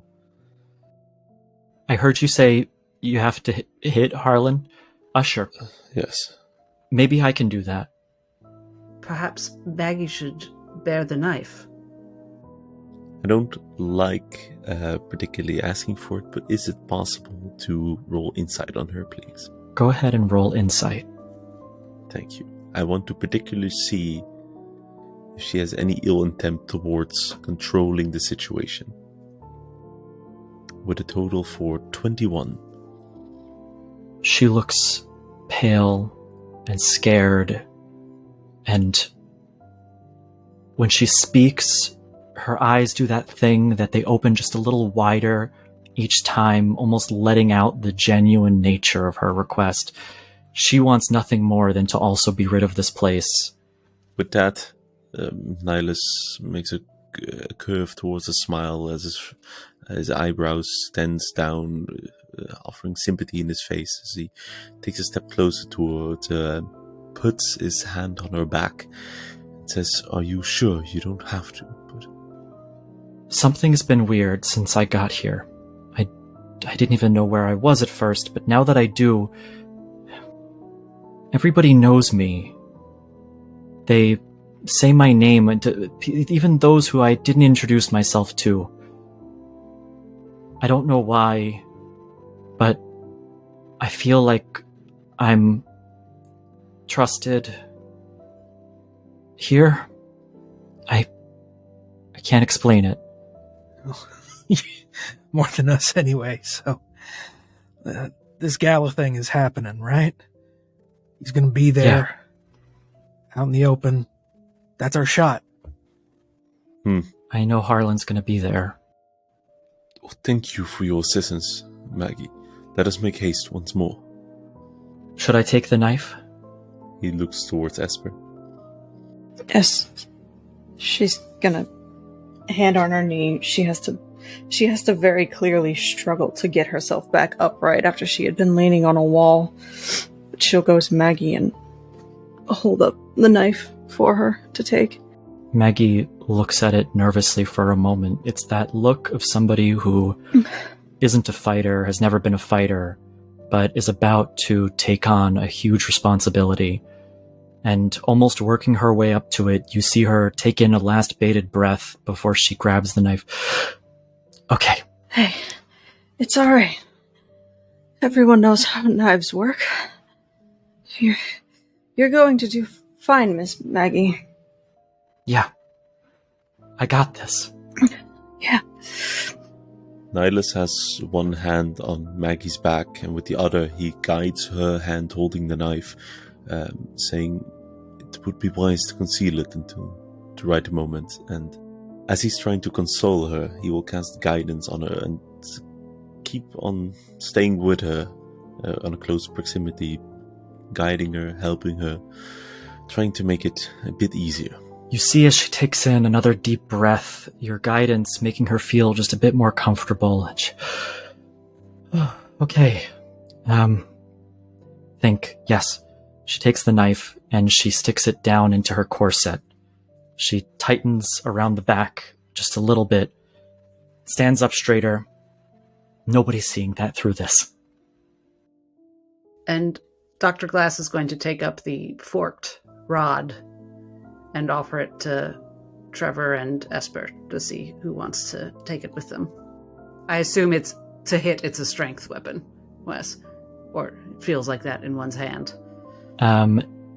You would be able to use any typical weapon modifier for this, basically.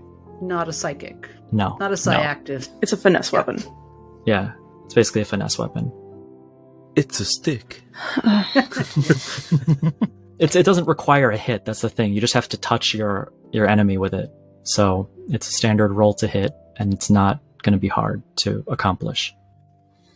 It's a pointy stick. Unless you are Dr. Glass. So she offers it to literally anyone but herself, Nihilus included. I don't need it. Nihilus will start to walk with Maggie. Okay, so Esper, there you go. Congrats.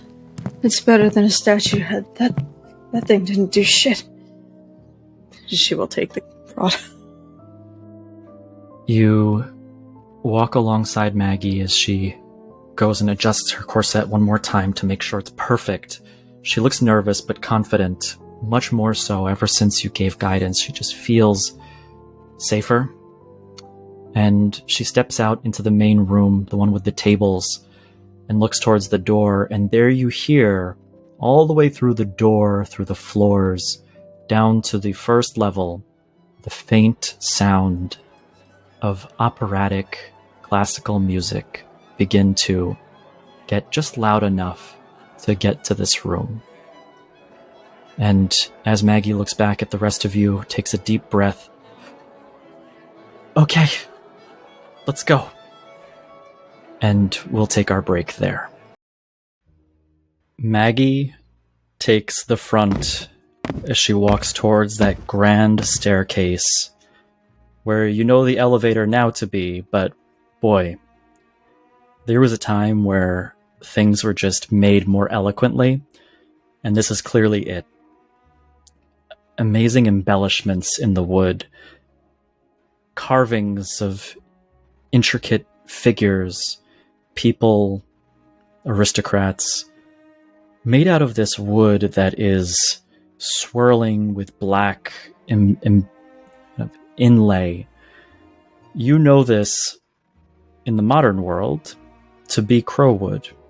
It's natively grown here on Crow Perch. It's fantastically expensive. And the wealthiest make their furniture of it. This is an entire grand staircase, and you step down to the lobby where you see the large, ornate double doors. The music bellows from inside the ballroom, eloquent as always. And as you part the doors, still Maggie ahead, you open to a party. And there you see many people. In fact, you can recognize a bunch. You see Eliza Montgomery standing near the center, mingling with none other than Adrian, the director in her now we know to be affair. Not so secret, but somewhat secret. You see Gregory Thornton. He's standing near the bar. He doesn't look that well. His hair is tousled to the side. He looks a bit tired, even. You see Harland Usher standing near the band with a megaphone, an old version of one, a little tube that's larger on the end than it is in the front, as he looks like he's about to make an announcement, but he's caught up in a conversation that's happening right next to him.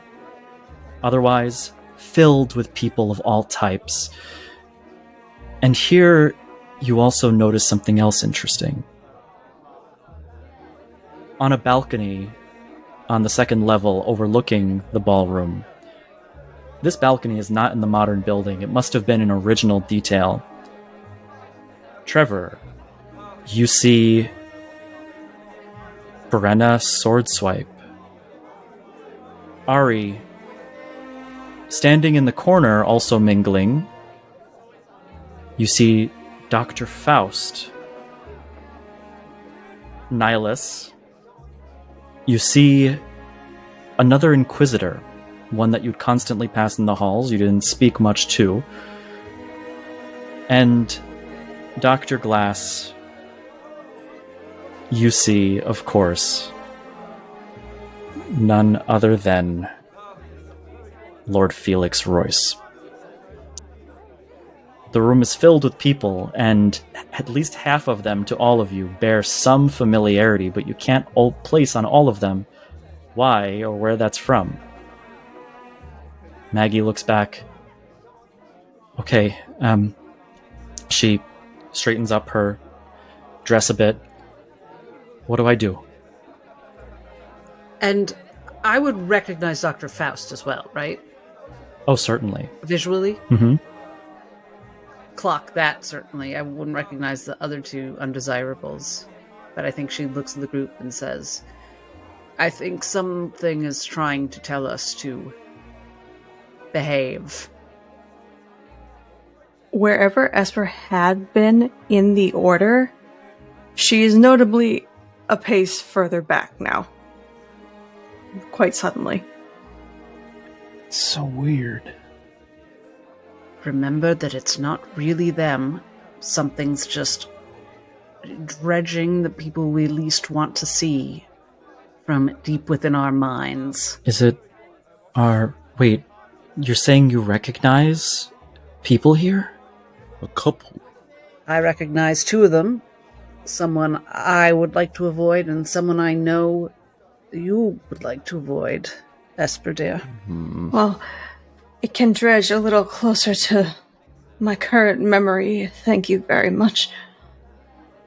They all look like strangers to me.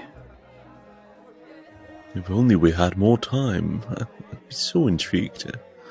Catch up. Yeah. Nihilus and Trevor, am I correct that there's someone here you've had an unpleasant brush with? Or you can just read my face, can't you? Yes, there's another Inquisitor here. It piques my interest ever so much. How about you, Trevor? That lady over there, pointing over to someone who'd be unfamiliar to everyone else. I wouldn't say she's my enemy. She's the one who taught me how to fight.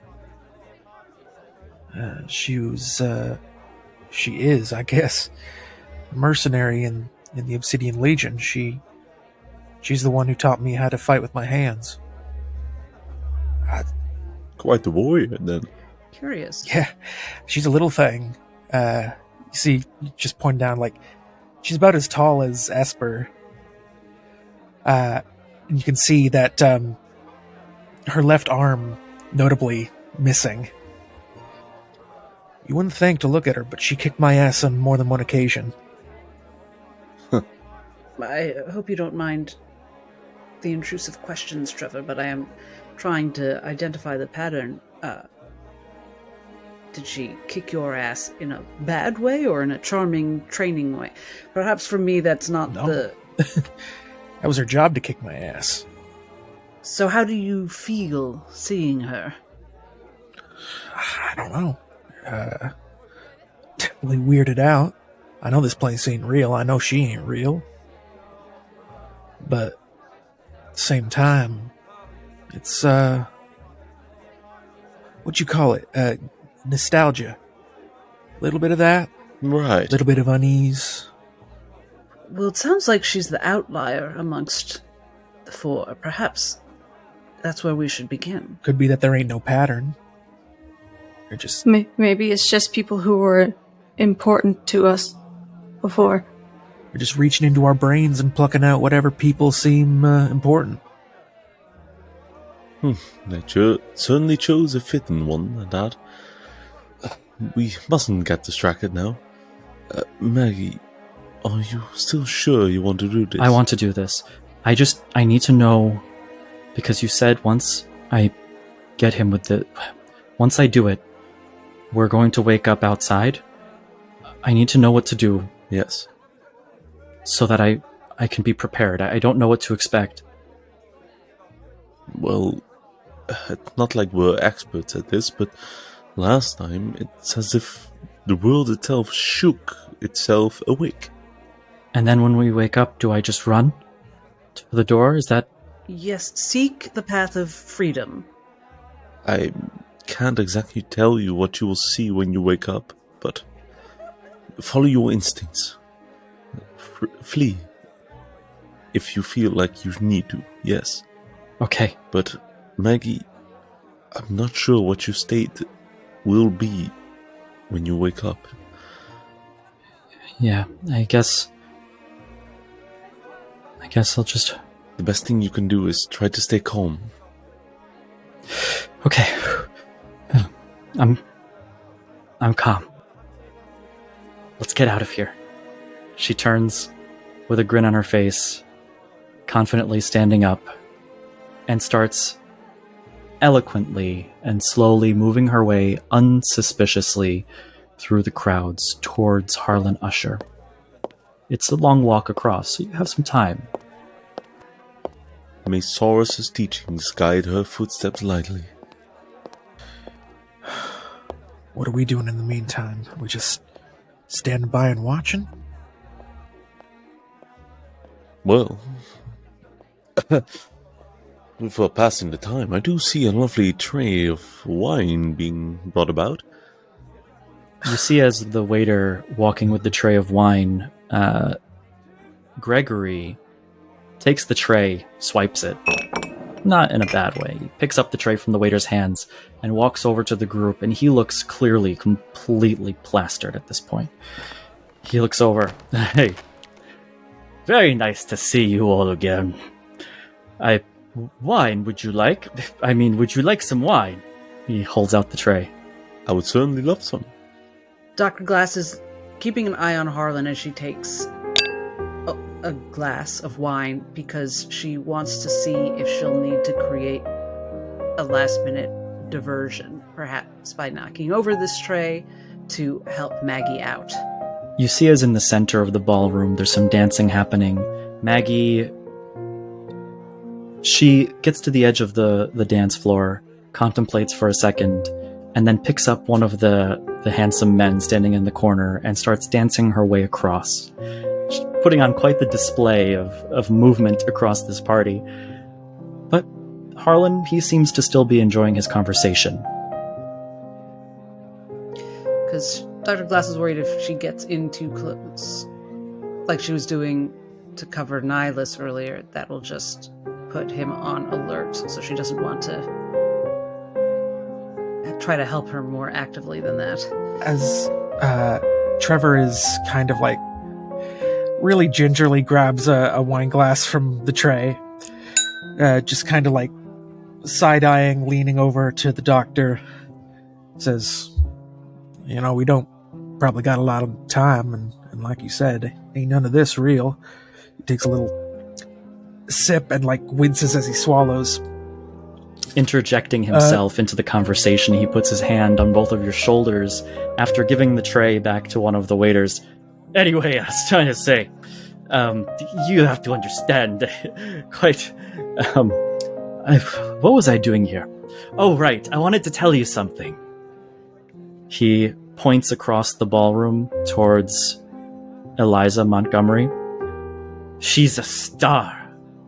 Number 1 star. I'm just second to her. You seem real happy about that. Oh, I'm so happy for her. Her career is progressing so well. I can only begin to show my gratitude. I heard she might be leaving the production after it's complete. Did you hear about that? How much is he speaking out of insecurity? Roll insight. 10. Extremely so. This man is incredibly insecure, but he's grasping at something beyond his words. He's almost trying to show you something, but in indirect ways. He looks over. Isn't she just lovely? And look, Adrian's with her, always with her, always with her. I hear they're a pair now. Yes, she's very lucky to have not only such a fine director, but such a fine friend in you. Yes, You look out for her, don't you? always. And as he says this, you see as Maggie has made her way just to the end of the dance floor, and Eliza drops her glass. It shatters to the ground. The music stops, and there's a bout of silence as she falls. People start rushing over. Oh my. How unfortunate. Somebody should go help her. That's Gregory saying this? Yes. And did he give her that wine? Because he had the tray?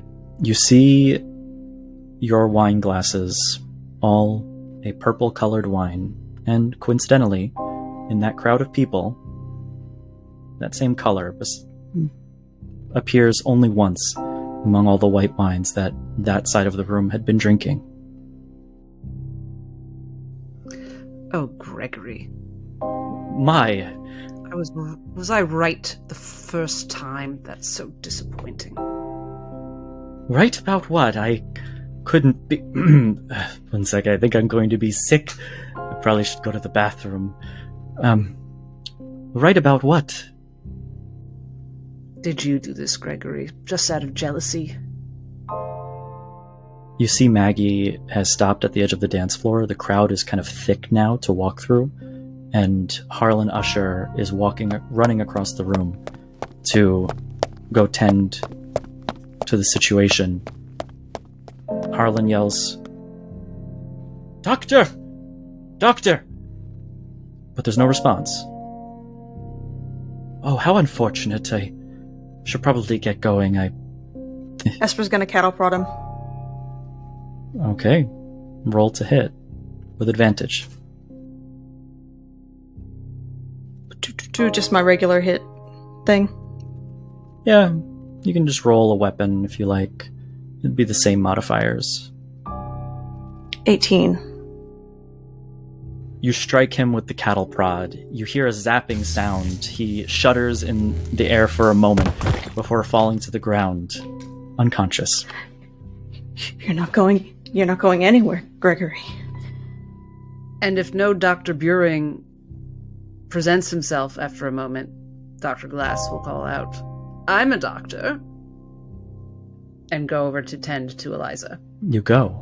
You see the edges of her lips have a deep purple tint to them, almost like that of a dye, as if somebody might have ingested it, though you know it's not a dye. As you get down, everybody makes room for the doctor. Roll a medicine check. And I am proficient with the poisoner's kit. Could that perhaps cancel out my exhausted disadvantage? Yes. Huzzah. 22. What this poison is exactly, unfamiliar to you, but it's clearly insidious because in the spots around the edges of her lips, the skin has completely caved in on itself. It's almost as fast acting as an acid. Whatever this is, there's no amount of help that somebody could have. It would eat away in an instant at whatever it touches. So there's nothing I could do with any of my kits? You know with certainty it would take a miracle to save her. I do look with panic at Nihilus and say into his bind, "Any miracles up your sleeves?" He gets closer to the situation. While doing so, he says, "Well, you're more of the expert in medicine than I am, but I'll sure to take a look." Oh. Quickly. It is... I believe in a lot of things, and I do believe in miracles, but this situation is lost for her, I'm afraid. All I can do is say my prayers. Maggie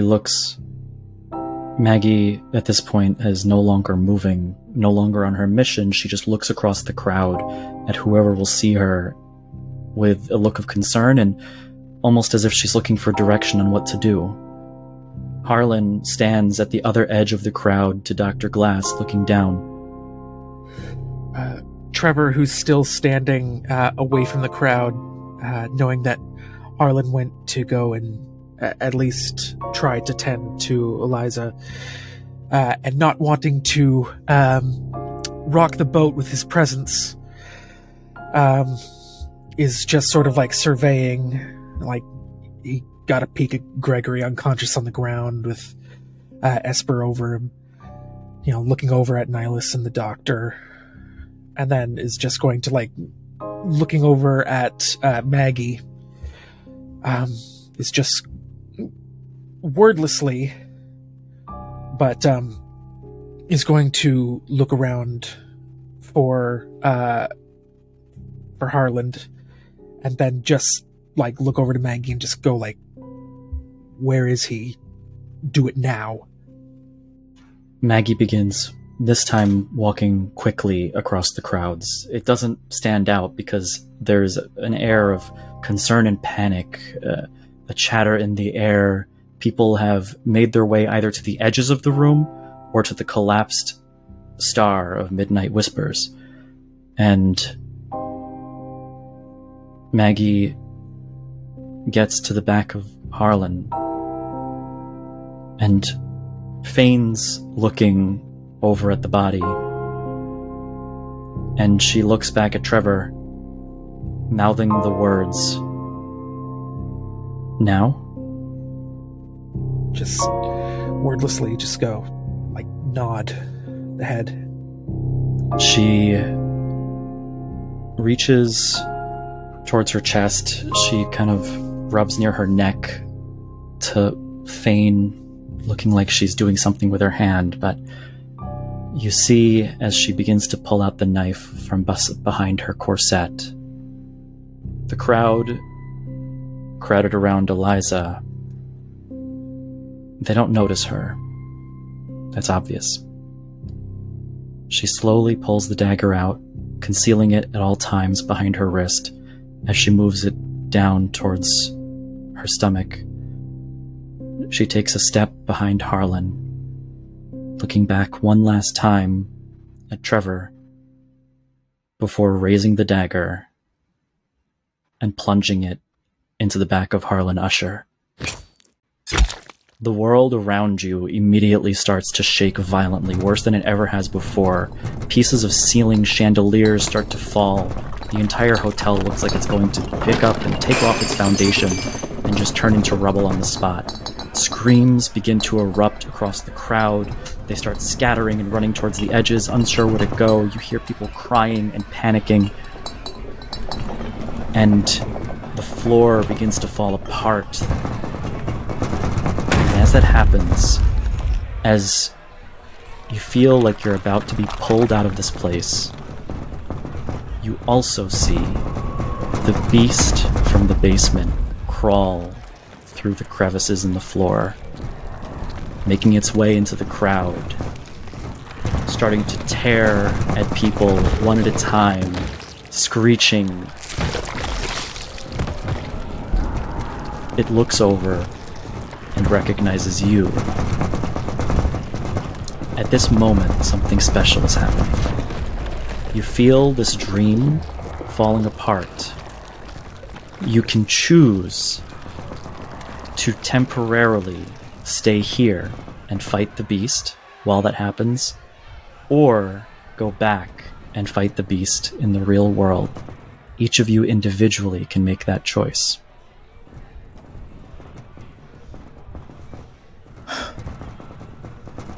I would say... How does it look?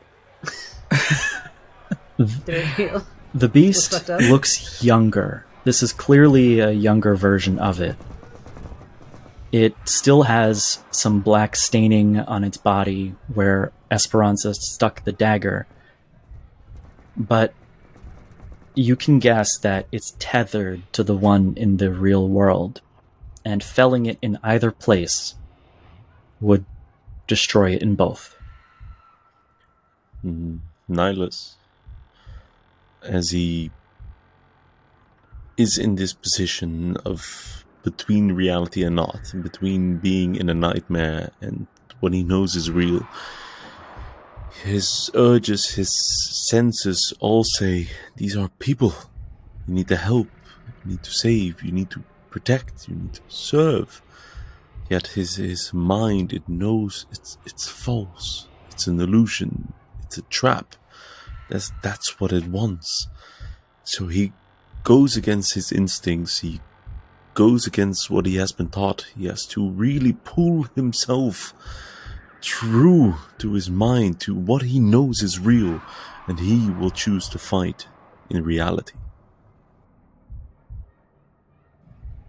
Esper, being somebody who is familiar with dreams and their strangeness and the fact that their own dreams are abnormal, is aware that even in this situation it is abnormal on top of that, and that it isn't reality, not anymore. So Esper knows that she's going to miss having some weapons at her disposal, but her fists are going to do the trick because she has to take care of herself and the people around her in the present. Trevor? Sort of trying to serpentine his way through the panicking crowd as they slowly start to dematerialize almost. He is trying to make his way to Maggie. Just for the small amount of time as he sees the creature begin to come into the room. He's going to try and close the distance and just try and put his hands on her shoulders and just say, like, Do we wake up now? Is it happening? What do I do? Maggie, listen to me. I don't know what's going to happen next, all right? I want you to know how brave you were doing this.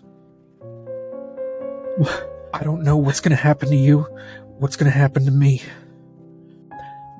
But for as long as I can talk to you, I want to say thank you for putting yourself in that position for us.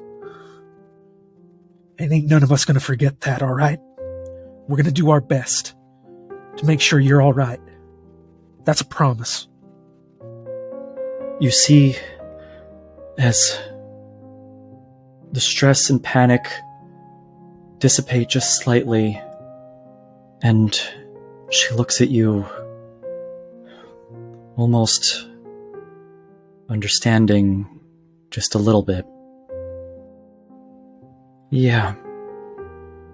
She goes in, gives you a hug. I'm Flinches a bit, just feeling you come that close to him, but he lets her.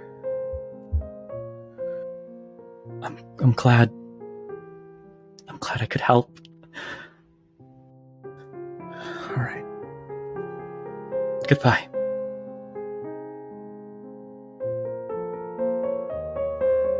Which do you choose, Trevor? He doesn't belong here. And from the very beginning, his one objective at all costs was to get out of here, and now he's been given that ticket. He's not going to spurn it. He is going back to his own state of mind, his own perceptions of the world. And Dr. Glass. Dr. Glass is in a similar spot as Nihilus. Her first instinct is to stay. It feels fake here, which feels safer, and there's a mystery which feels like her bailiwick, but she knows they could die here just like they could die there, and in the real world she might be able to heal them. So she lets go of poor Eliza. Part of her feels like she could have saved this person who died long ago, and goes back to the real world.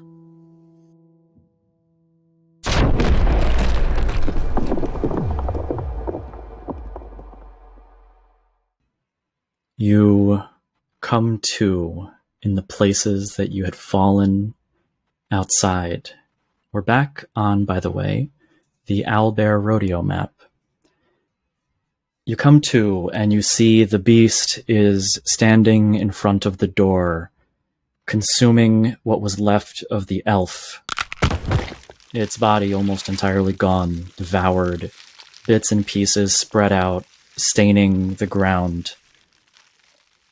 As you come to, the beast does not yet know that you're awake. We're still in initiative order. That initiative order is Trevor. You come to and you see each person is starting to wake up one at a time. Just like last time when you were sitting at the table, the air is cold, the room is dark, and you just hear the snapping, crunching, wet sounds of meat being devoured by the door. You can see just past the wall in front of you the edge of this beast as it hunches over whatever it's devouring, completely focused on what it's doing and not at all on the room around it. What would you like to do? Blinking back into consciousness, Trevor wakes up, realizes the state that he's in. He doesn't get up from his laying position. His head just kind of tilts up to see the creature just out of the corner of his peripheral view. And he just starts scanning, making sure that everyone else is here too. He doesn't see anyone except for Esper. And little by little, without getting up, he just starts kind of like crawling his way 5, 10, 15 over to Esper and is just going to slightly nudge them. Esper's eyes slowly slide open and then blink several times. They squint. They look up to Trevor. They shudder a little at the noise that's clearly becoming recognized. And Esper doesn't move her head to look, just keeps her eyes trained on Trevor and slowly nods. We gotta go. And for the rest of his movement, let's see. I can move. It takes double my speed to move while prone. And I've moved 30 in that case. So I'm just going to stay prone still and just begin to make my way using an action to dash to try and keep out of whatever this creature is. Like, don't get his attention, stay out of its eyesight, and is just going to keep going. I can go all the way to Dr. Glass and just do the same. Just check on her, make sure she's okay, and try and stay out of sight. And make sure everyone's good. It would normally be the creature's turn now, followed by Dr. Glass. The creature lurches over, arching its back even more as it seems to be slurping at the floor, licking up whatever bits and pieces remain. And then you hear it screech for a moment as you see it wince, shudder, as if something from inside has also just heard it. Dr. Glass, it's your turn. I can't see Nihilus, right? No, Nihilus went down in the other room. You might remember where he was from when you were fighting. I think I'm going to nod to Trevor and crawl dash. Wait, what's half of 25? Can I get adjacent to Esper without Like dashing? 12 feet. We can call it 10, rounding down. I am going to crawl to get right to in front of the door, so I can kind of meet with everyone. Can I hold this as an action? Can I gesture to Esper, and if she meets me, I use my healer's kit on them? Yes, you basically can hold the action to say, if Esper's comes in range, I'll use my healer's kit. Great. Then she beckons and points to her doctor's bag and waits by the door and holds that action. Esper nods her head. I think it would draw too much attention if I tried to open the doors on this turn. I'm not going to do that until I'm ready to get out. And just let me double check. I don't think I have bonus action anymore, but definitely not going to end my turn without checking. Yeah, that's me. You see as this creature is finishing up its second helping, and it looks like it'll be done soon. Nihilus, it's your turn. Nihilus understands the situation as he wakes up similarly like before. He's still feeling a bit nauseous, but I suppose that's rightful for a time like this.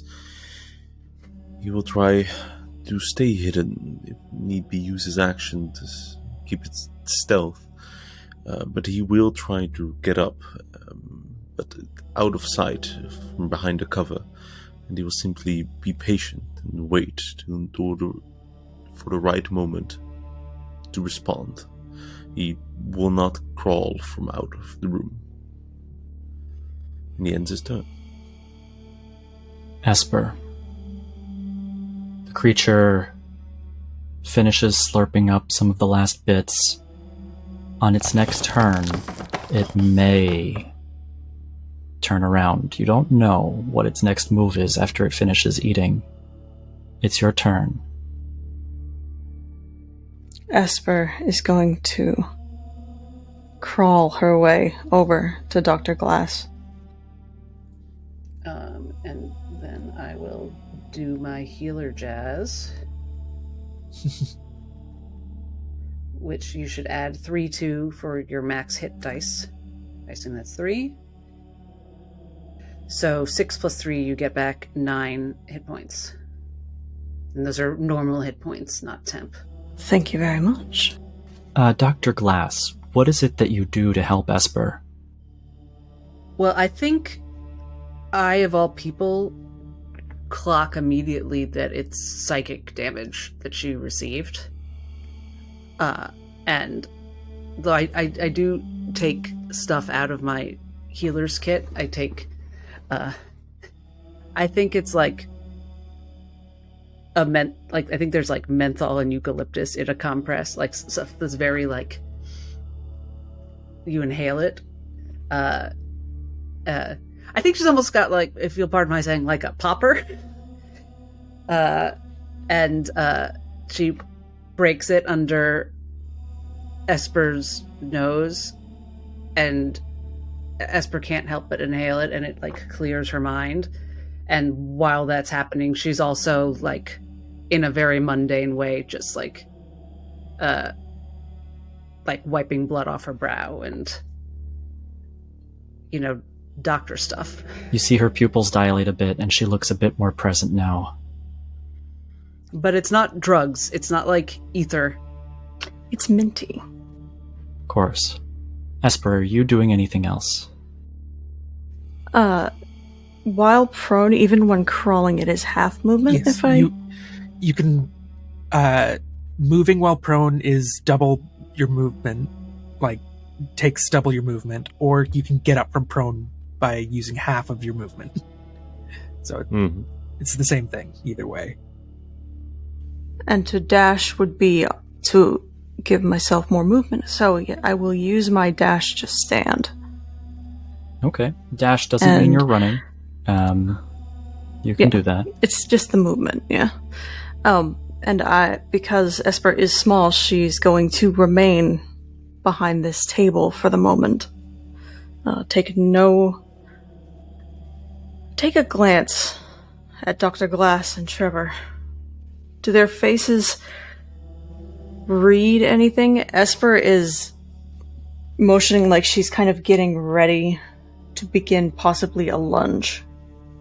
Her body language says that she is looking to propel herself. But she is looking to the two of you first. Honestly, Have I spoken into your mind ever? I have. You could.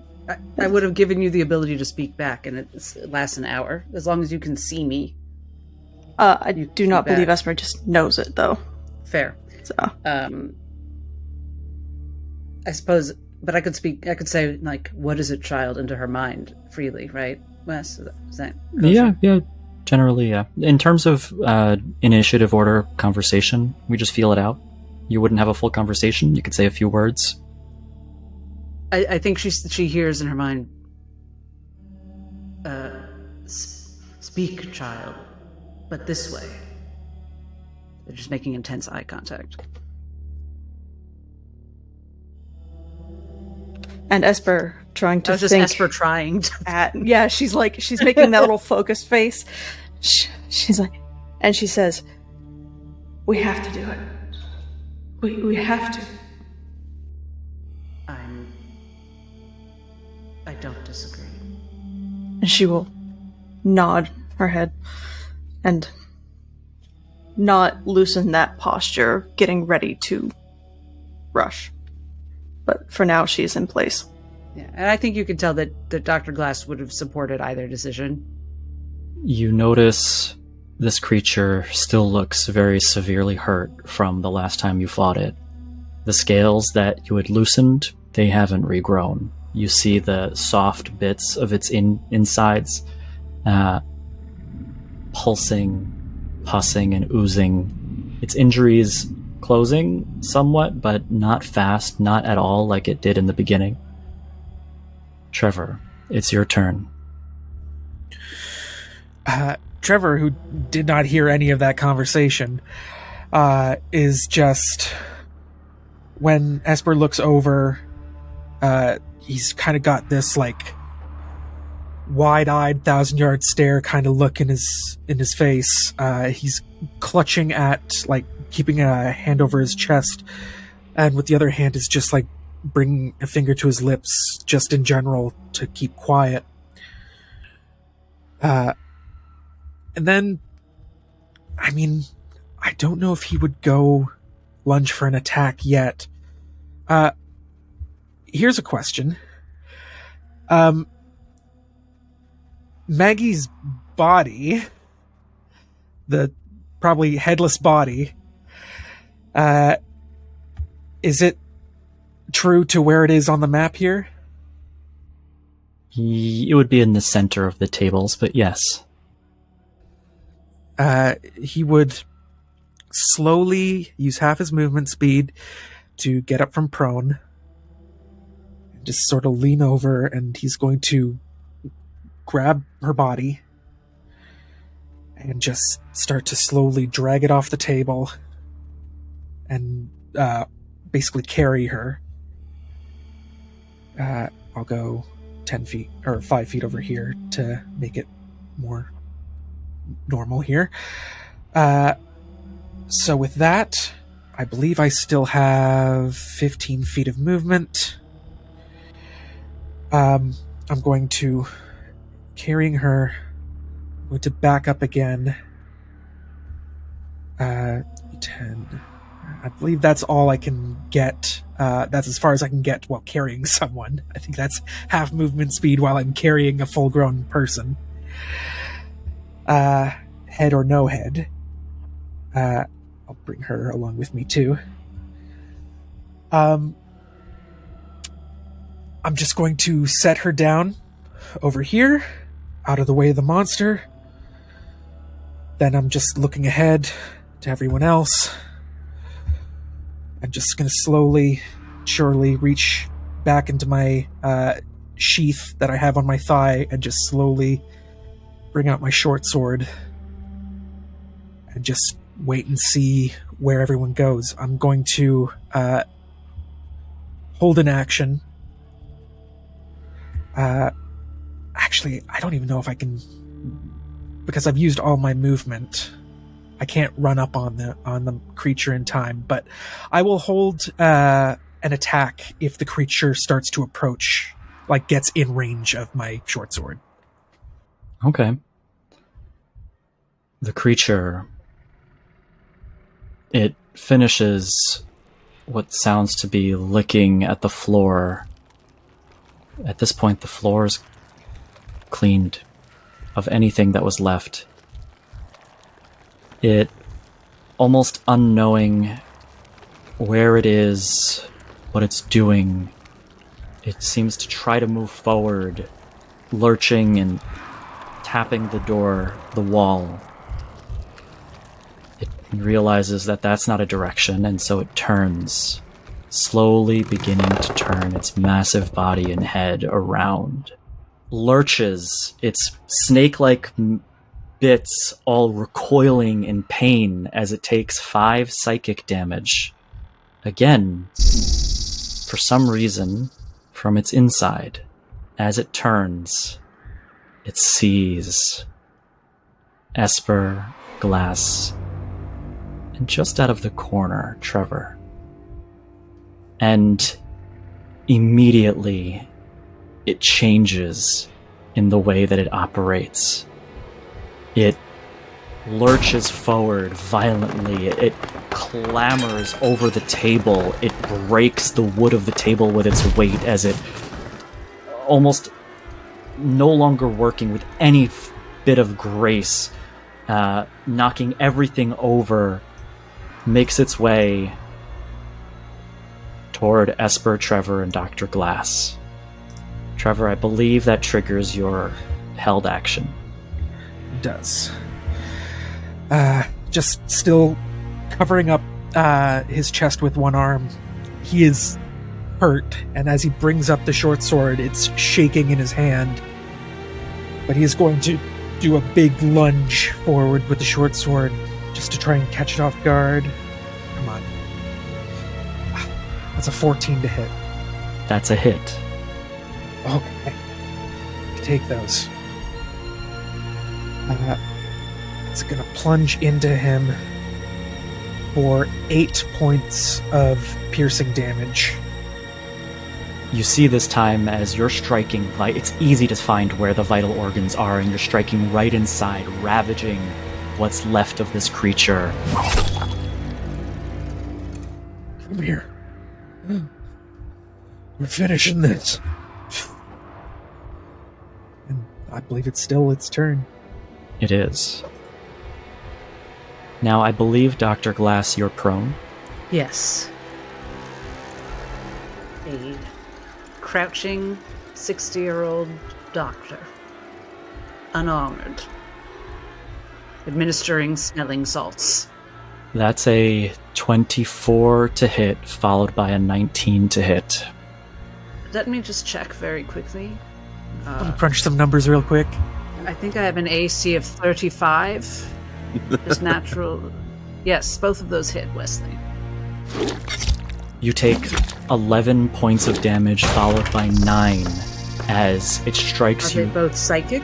They're both with its mandibles, its feet. It thrashes its body, striking with its tail, and then striking down with one of its clawed feet at you, battering you while you're down on the ground. It's not even seeing anything anymore. Its eye is squinted and barely open. It's just thrashing like an animal that's on the brink of death, trying to survive. So what type of damage is it dealing? That is bludgeoning and piercing. How very dare you. I am still up. By hook and or crook. And as it strikes you on the ground, Dr. Glass, it's your turn as you feel the battering of this creature repeating over and over again, finally catching a moment that you feel an opportunity to do something from its onslaught of attacks. Well, I'm going to stand up and hit it, aren't I? Okay. And that is a 21 to hit. A 21 will certainly hit. You see an opportunity as it's not even looking what it's doing at this point, and as it raises its entire body to try to go for another strike, you see the missing scales in its soft chest area. I do 5 bludgeoning damage.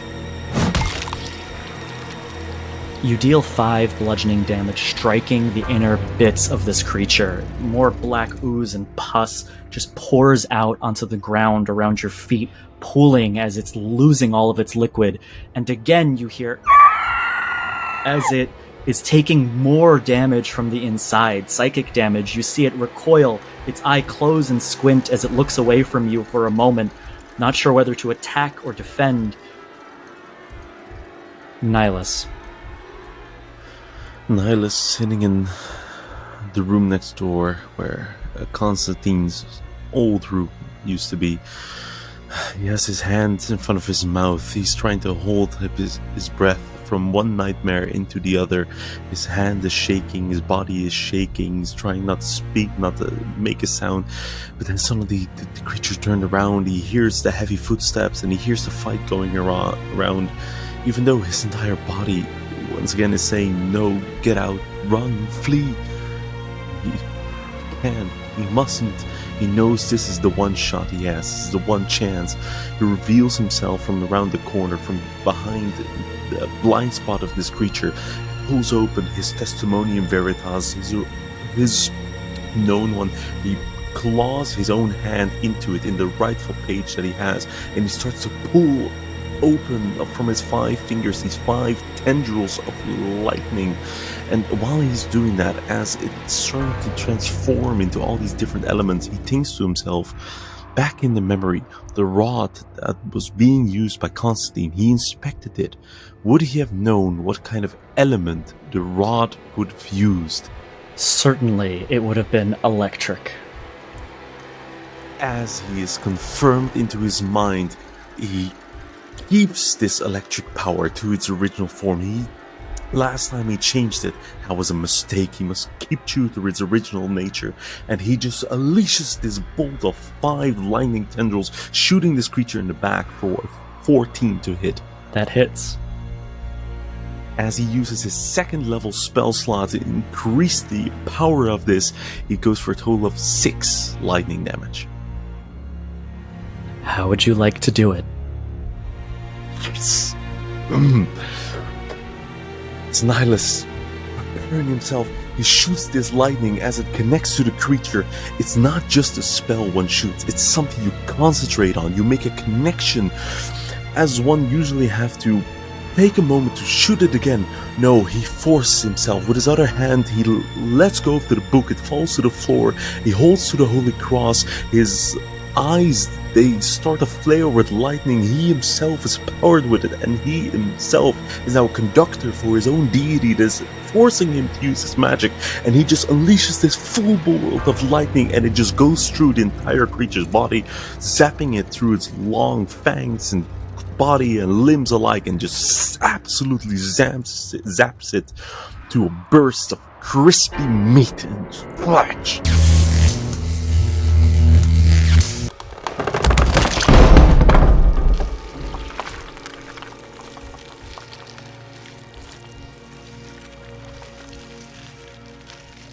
The creature is burnt to a crisp. The edges of its skin start to repeel in, curling in, as you almost smell the cooking sound of the meat from within it. The scales are starting to fall and fall and fall, as all you see is this skeleton from front to back, the rib cage on the inside completely exposed, all protecting the inner organs that at this point aren't even holding themselves in anymore. They too start to cook and fall out with this, and all that remains once the creature fries before you is a center organ, one that's perhaps unfamiliar to you. You could try to ascertain what it is, but we're out of combat, by the way. It's red, it's charred around the outside. It glows the same color that its eye did when you first beholded it. You see there's the head of this creature barely intact. You see the very slow rise and fall of breath as the creature is powerless and motionless, but clinging on to the edge of life. Demonly beast, you have been vanquished, and you shall stay so. Do not move a muscle as he keeps the concentration. There's like a flash of lightning between his fingers, and he just holds out the point and he stays his position as he collects back the book and he looks towards Rest. Are you all right? And Dr. Glass limps over with her one hit point and kind of admires and wonders at what Nihilus is looking at. So the creature is sort of still there, but not? I think it's almost, well, I think it's still alive. Barely.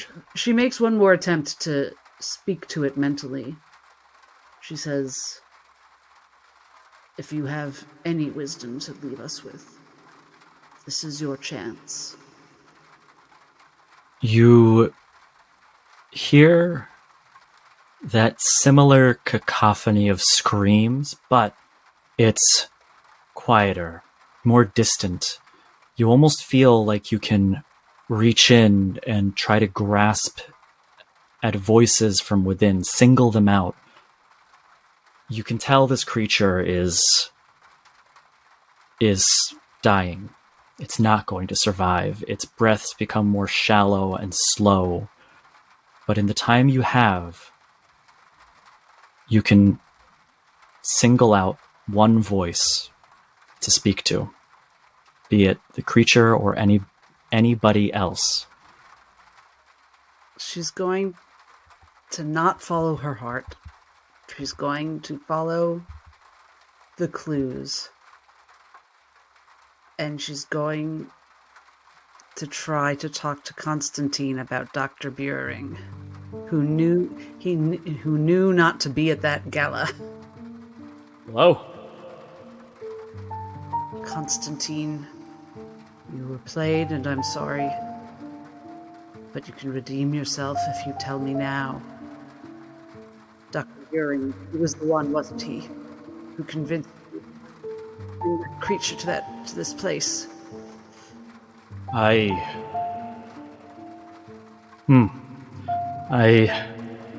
remember. I remember the ball and the poisoning, the flames that took over. Dr. Buring wasn't there. They called for a doctor, Constantine, and no one responded. He knew. I'm getting to that. I remember the floor caving in and it got out. Oh, it got out. It was supposed to get out, wasn't it? No. I know you didn't know that.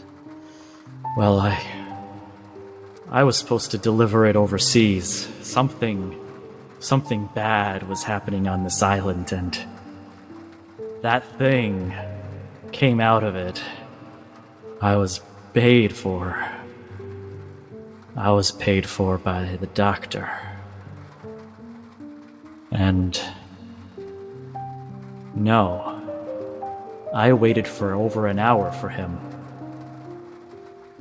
He never arrived. He left me with his knife. He left me with his knife as if he knew, as if he fucking knew that I would be there. Stupid knife. He never You never saw him on Crow Perch? Of course. He came to see the beast, but didn't show up when it counted, did he? Where was he from? Wes, did the calling card, it didn't say an address, right? It just said Master Surgeon. It did. 42 Maple Leaf Lane. Oh, it did. But did it say a city? No, but One can only assume we're on an island. there are only 2 places that have streets. You feel his voice starting to grow slightly more distant, and you hear the breaths of this beast becoming even more shallow. Constantine, tell us something. Something we can use. For Eliza's sake. Where was it going? Where overseas? Why? What did they tell you? You want answers? I know the one person who can tell you everything. Who's that? There's a pause. Beatrice, of course. Oh. I should probably introduce myself. I'm Constantine Van Thorn. She's my sister. She's out there with you. Tell her I miss her. If you find that doctor, tell him to go fuck himself. As the voice dissipates into a whisper, an echo into the night, a call from the void, and then there is nothing. I surely will, Constantine. She looks around and she just says, "Oh, Maggie, Eliza, I'm so sorry." I know we... At this point, the creature has drawn its last breath, and you see its entire weight sink into the floor, flat and dead. Trevor's going to turn around and re-pick up Maggie's body. Just sort of like holding it, cradling it in his arms. He goes, I know we just been through a lot, but I had a thought. How are we getting out of here? We're about to walk out of a room that we were strictly forbidden from walking in, carrying the headless corpse of the proprietor of this hotel. After being accosted by, if I recall, our handler, who is also a member of the Van Thorn family. Probably we should go one at a time. And Trevor and you and Esper should not go first. First, we should look for Martha. Martha, I believe. Martha. She's the That was her cleaning name. lady. If she's still alive, missing. she might be able to help us get out of here. There's 1 or 2 more things I want to do here before we go, at any rate. And if it does seem calm, Wes, she'd like to, as a ritual, cast Detect Magic. She's out of spell slots, but she can do a ritual. You take 10 minutes. You get attuned with the air around you. And as you close your eyes, begin detecting magic and open them again, you see the room that Nihilus was in a bookshelf. There is a dagger behind the books. And the room opposite, there is a pocket mirror. That's what I was hoping. She collects them, and she takes the mirror to examine later. She presents the dagger to Esper and makes another quip. I think all you really need is one good doctor. After the day we've had. And her fingers are just trembling as she reaches out for it, but all the same, she seems, in general, kind of calm about accepting a weapon, of all things, from Dr. Glass. She'll take it and carefully stow it between her belt and the trousers and, like, kind of lift the bottom of the blouse that she has on and kind of cover it a little bit. And she wouldn't mind doing a necropsy on this beast if we have time. But if people object and want her to just get the F out of there, she would obey. Maybe you can just take that, whatever it is, pointing over to the organ, just sort of like, Yeah. just maybe some proof that we weren't just here to murder a woman. She kind of like to grab a jar from her poisoner's kit and like seal the organ in it to examine. You can do so. Okay, medicine with disadvantage is just a normal thing to do that she should do. So it's a wise thing to do, and she'll do it. And a 10, which seems pretty appropriate for this crazy thing she's never seen before. The organ is interesting. It's wrinkled and folded, almost like a brain, but it's not humanoid. It's not made of the same material almost. It doesn't look dangerous. It looks like a control center of sorts that would power a creature. Or in this case, you can only surmise, judging by your earlier connection with it, devour and store the consciousnesses of its victims. This organ probably isn't dangerous with a 10. Great, looks super cool. Obviously, she's going to put it in her jar and take it. Sorry for all the hemming and hawing. In the meantime, Nihilus would have spent the time, although coughing and stumbling, he would use that time to search the rooms, as many as he can, with the time that he has, in search of Martha, the missing cleaning lady. You can roll perception. Yeah, perception. For a total of 16 on the perception check. You find the doors to what would have been Gregory Thornton's room. And as you walk in, you find a small linen closet. You see there is a ring of dust on the floor where the door had been opened and closed recently. And you can only surmise that that's where you'd find Martha. As you approach and slowly open the door, you see a frightened lady, elven lady, kneeling on the ground, trying to be as silent as possible. She looks up at you. Is it safe? Nihilus bends down and goes to sit in a normal position.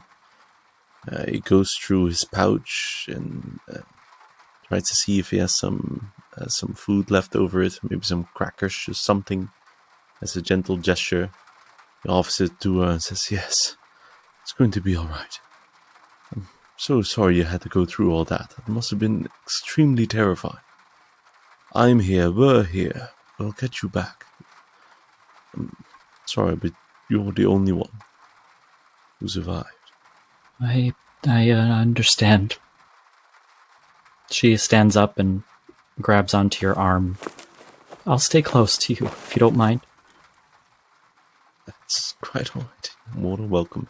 And he unclips his long robes and jacket and puts it over his shoulder and guides her. And as they step back into the main room, he does try to guide her in a way where she sees the least that she needs to. Although I can imagine that's quite inevitable of a sight. She doesn't try. You see her face is pointed at the floor at her feet, watching each step that she takes. And that's it. Walking back all the way to the edge of the door, he looks back to the rest of the party. Well, we should get out of here. Sure. I could use a bit of a lie down. I don't remember the last time I was this tired.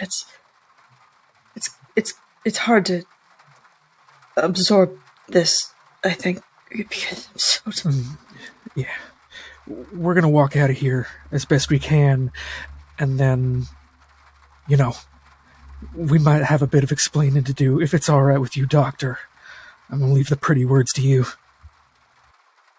I think plan A, we walk out with Marta and we all head immediately upstairs to the penthouse and get cleaned up and rest, and then worry about everything else later. That sounds good. We all look like absolute shit. Not you, Marta. If you don't mind, I'd like to go home. Yes. Oh, yes, I'm sorry. You don't have to come to the penthouse with us. I just mean if Yes. you escort us out. Martha, are you able to write? Yes. You should I've tell Maggie what happened. She'll take care of you. Just He consoles her, and we should speak after you've rested. Go home, go straight towards your home. Is there someone else there? no, I live alone. Okay. We will send word. We will speak to the rightful authorities. Could you please write down your address for me? Yeah. And he gets an ink and quill from magically appears into his hand, a page that is not that much fully written in, and he allows her to write down the address. She writes down her address. Thank you. Go home and rest. One more thing. There's a Beatrice who works here, is there not? A Beatrice? Yes. What's her surname again? Beatrice goes by Beatrice Thorne, but everybody just calls her B. What's the... Well, how would you describe her character? Do you trust her as much as you trust Maggie? B's been here a long time. She's really great. She helps us all out. She's currently the head of cleaning. Back in the day, that was Maggie. But B's in charge now. Did she know you were coming here today? I get my schedule from B. I don't know. I think she gets hers from Maggie. I don't know. This is very important, Marta. Can you get to your home without Beatrice seeing you? Yeah, of course. That's no problem. I think that would be ideal. Okay, I'll go. All right. You be safe now, dear. Straight home. Stay home. Rest. And he will take back his cloak, and as he guides her for the final steps all out of the 5th floor, you will cast guidance on her as a gentle gesture. You do so, and she walks just a little bit taller and more confidently, a little bit less scared of those dark parts in every crevice of this upstairs, and turns down the hall, the same one you came down from to get here, towards the exit. All right, everyone. We rest up, and then I think we might have to immediately kill Beatrice. I think she was feeding that thing.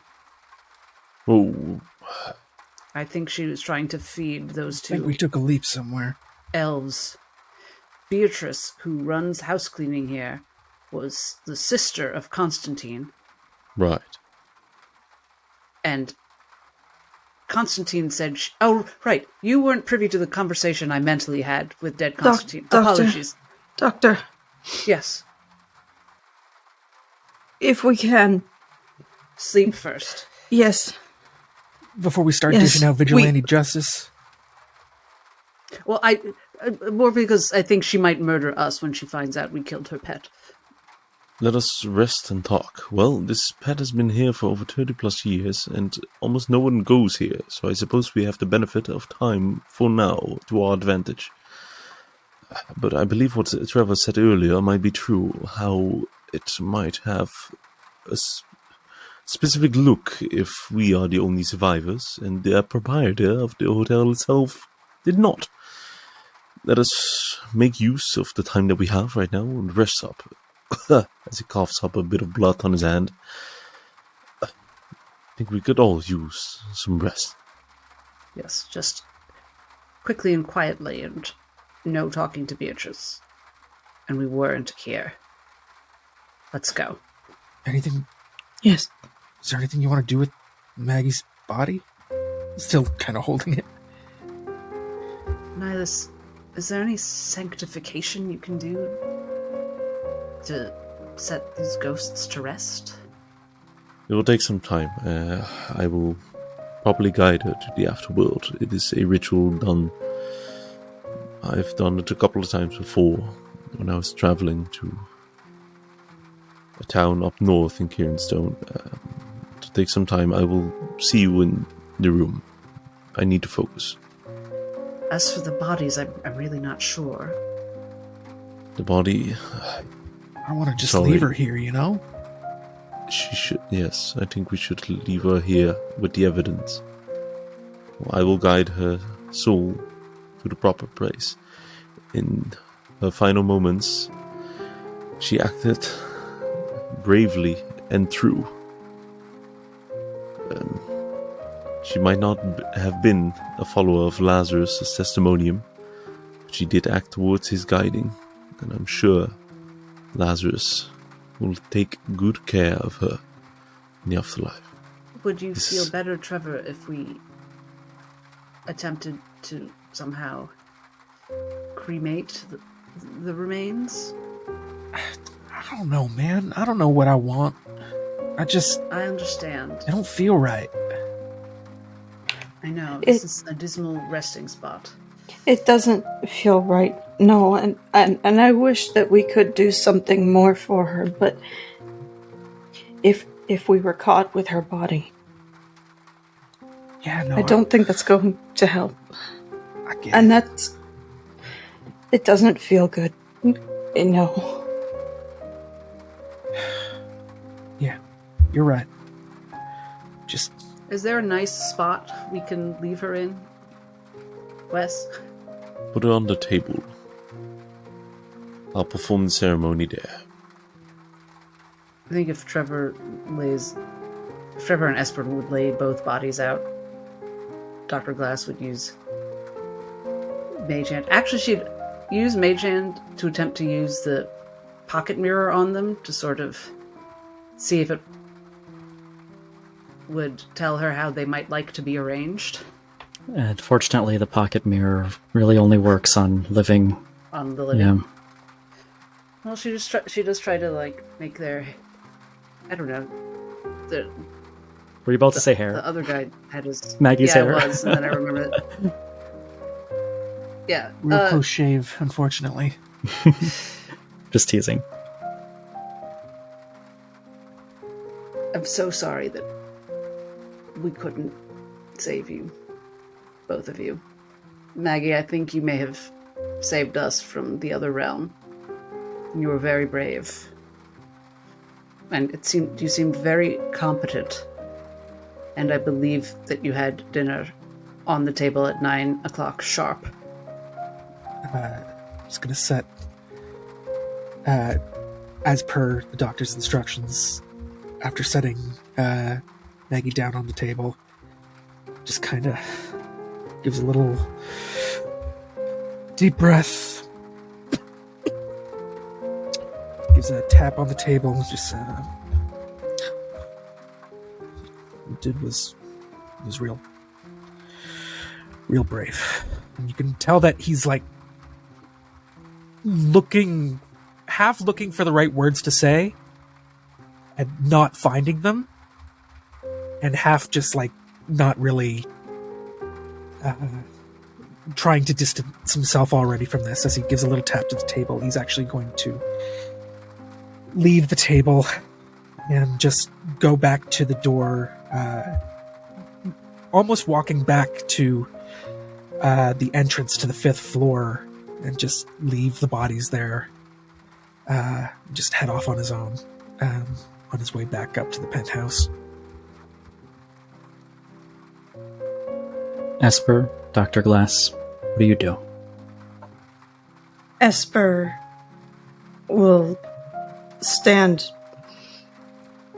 first on the floor, but then get up onto one of the chairs so that they can actually visibly see Maggie staring hard at the body, forcing themselves really to look at the sight.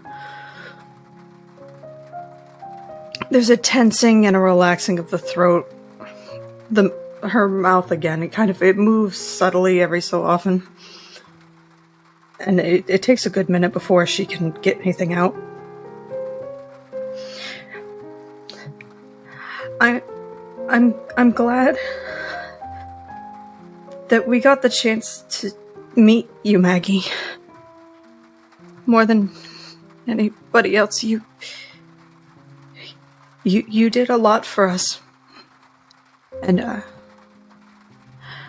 I won't forget it. I won't. She's gonna hop down from the chair, and she is also going to move to leave the room. And is Nihilus staying, or is he going and coming back? You'll be able to tell that Nihilus is preparing his ritual. He will be staying. Dr. Glass pats him on the arm and says, "Is it all right if I leave you?" Yes, I need to focus. Thank you. I will see you upstairs. And she looks around and she says to him, "This isn't over, I'm afraid. No. But neither are we, for now."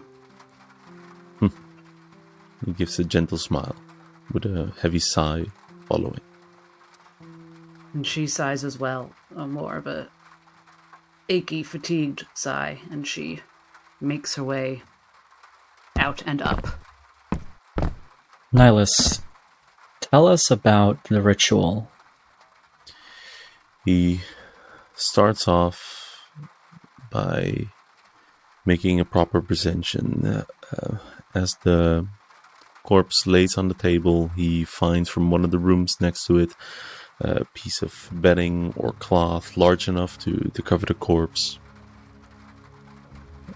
He grabs from his component pouch on the backside of his belt underneath his cloak his only and last use of silvered powder, quite a bit, enough to sprinkle around the corpse in a circular pattern. As he does this, he holds open his Testimonium Veritas, his holy textures, and he starts praying for a long ritual which will take over an hour, as he has to stay close to the corpse in order to guide their spirits to the afterlife. He starts on oaths. It is quite easy to tell for the viewers, I suppose, that it's a very ancient ritual. The Lazarus Testimonium, they're all about the truth and the objection, divination of things, but this one is more deeper, more profound, and perhaps some very simple.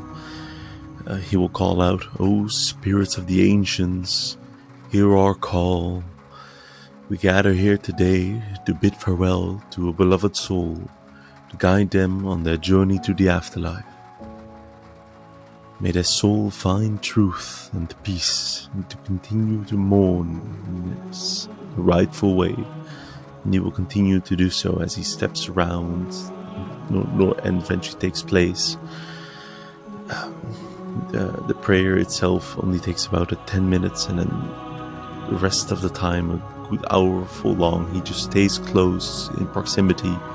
He focuses with his eyes closed, although he might be in discomfort in the room that he is right now. This is his duty. This is his job. And he will stay close, guiding her, being once again a conductor for the deity to help Lazarus find a rightful, peaceful place for this soul.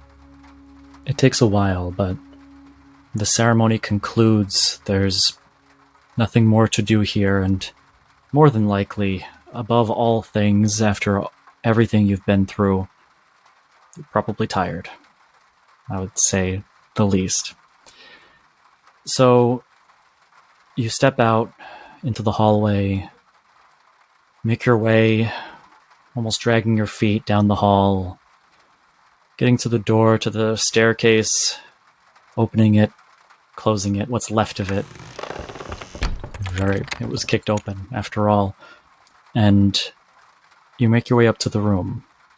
Now, everybody else was also beat and hurt, likely took time to tend to their wounds to the best of their ability and rest. And you step inside this suite of yours, this 2-bedroom suite, and the lights are off.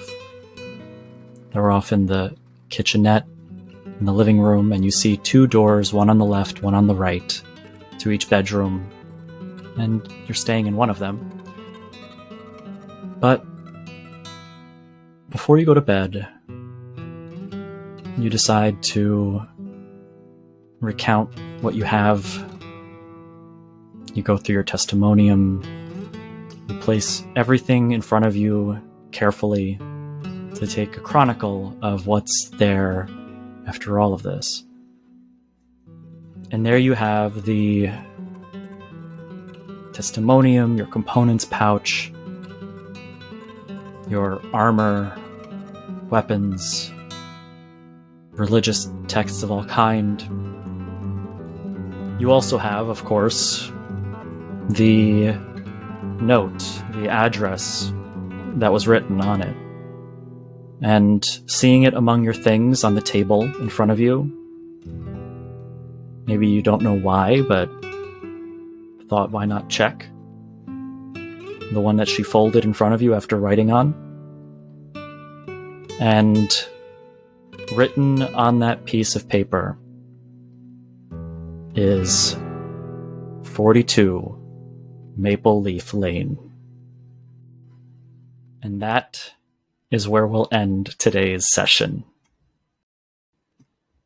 May Lazarus save us all. Woof. Woof. It could be the other one. There are 2 cities. Fuck. No, sorry, I'm looking for Maple Leaf Avenue. Sorry, no, it's the wrong address. Sorry, wrong house.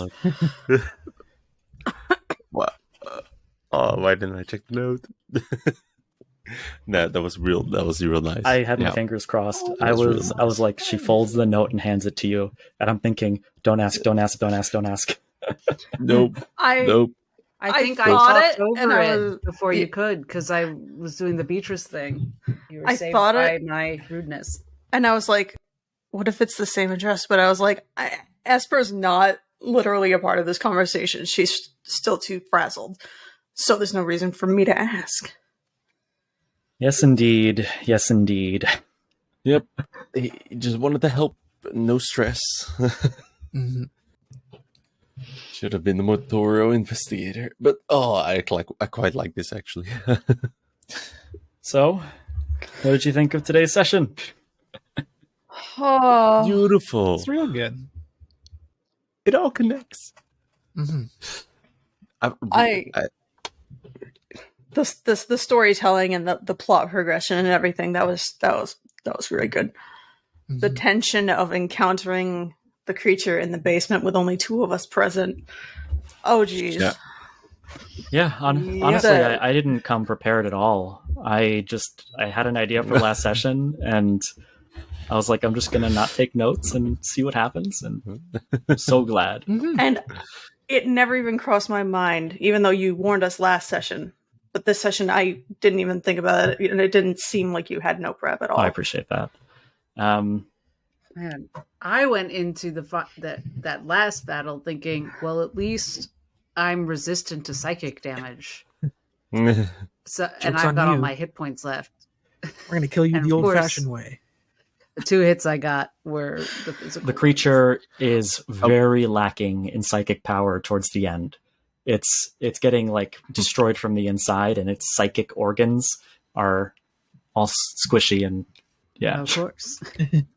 I will say for a fact, although like Nihilus was saying, like fighting reality, like I as a player definitely thought like, okay, it's gonna be so much better if we fight it here. We got the rod, we got other people it can eat, so they're not to eat us. Like it's just we have more people here. It's gonna be so much better. Yep. That's why I asked, because you got all these things, and I was thinking, if they want to use them, they can do that here. It was the same health pool, by the way, in both sides, so you would have done the same damage. Yeah. I love that. Yeah. See, that's what I wasn't sure I about. couldn't tell you, but yeah. Yeah. But to me, it makes sense. Like one is like large and wounded, and the other one is small and look healthy. But yeah.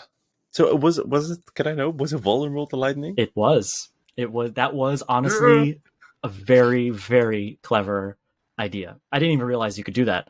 But yeah, that's what the rod was. I love being able to. It was its change the damn element. So good. I love that. I was at 1 HP, and Trevor, were you at 2? I was at Shane 1 was Trevor because right, relentless you endurance God. Yeah. brings you back up with 1 HP. Well, you were at 11 because I was able to heal you, and I wasn't able to heal Trevor because I'm only allowed to use that on a given person once per day. Wait, so we were at 1, 1, and 2? Yeah. And I was a 9. I should have tried just a little harder, shouldn't I have? Well, I started at 21. I started at full, but then you took 20 of my 21. Dr. Glass In a has single 1 level turn. of exhaustion. Esper has 2. You have 2 levels of exhaustion? Why? I have 2 levels of exhaustion that because drugs? I used borrowed time. What is borrowed time? You're gonna find out eventually. Or is that like, yeah, okay. We'll just say Beautiful. it's a part of Esper. It's a part of me. That was so much fun. Holy shit. I loved how at the first clue, I suppose a bit of the inside of the last session as well, where like as a player felt like lost, wasn't sure what to do, how to get the solution, which is great because, that's how it should feel like in this situation. And slowly you're putting everything together. And I love how I freaking failed that locate creature with like the one roll. Like, come on. That I was ready to show you, like, here's where Harland is, and that would have changed everything about what you guys were doing. Just all in that one moment. Yeah, so I'm glad I failed. Glad I failed. And I'm so annoyed at myself that from the way Eliza greeted Gregory and Adrian differently right when we met them, I was like, Gregory's a murderer. And then I talked myself out of that with clues and talking to them. But you were right. I don't know if I could have done anything, but I was Gregory. like, believe women. Believe how that woman is slightly less polite to that one guy. It's because he's a creep. I like that it was red herring, but not really. He is a murderer and an asshole, but he's not the main murderer and asshole. Yeah. Yep. It did not matter if he murdered anyone because then everyone got murdered. Probably, unless there was some relationship, but we don't know. And you're the only ones to have experienced now exactly what transpired at the Whaler Hotel on that day, because nobody else who was lock there him up. survived. Is he still alive? Which is going to be Probably not. which is going to be great for the authorities. Got to prove it too. So I guess my question is, in the original timeline, was Constantine in the ballroom?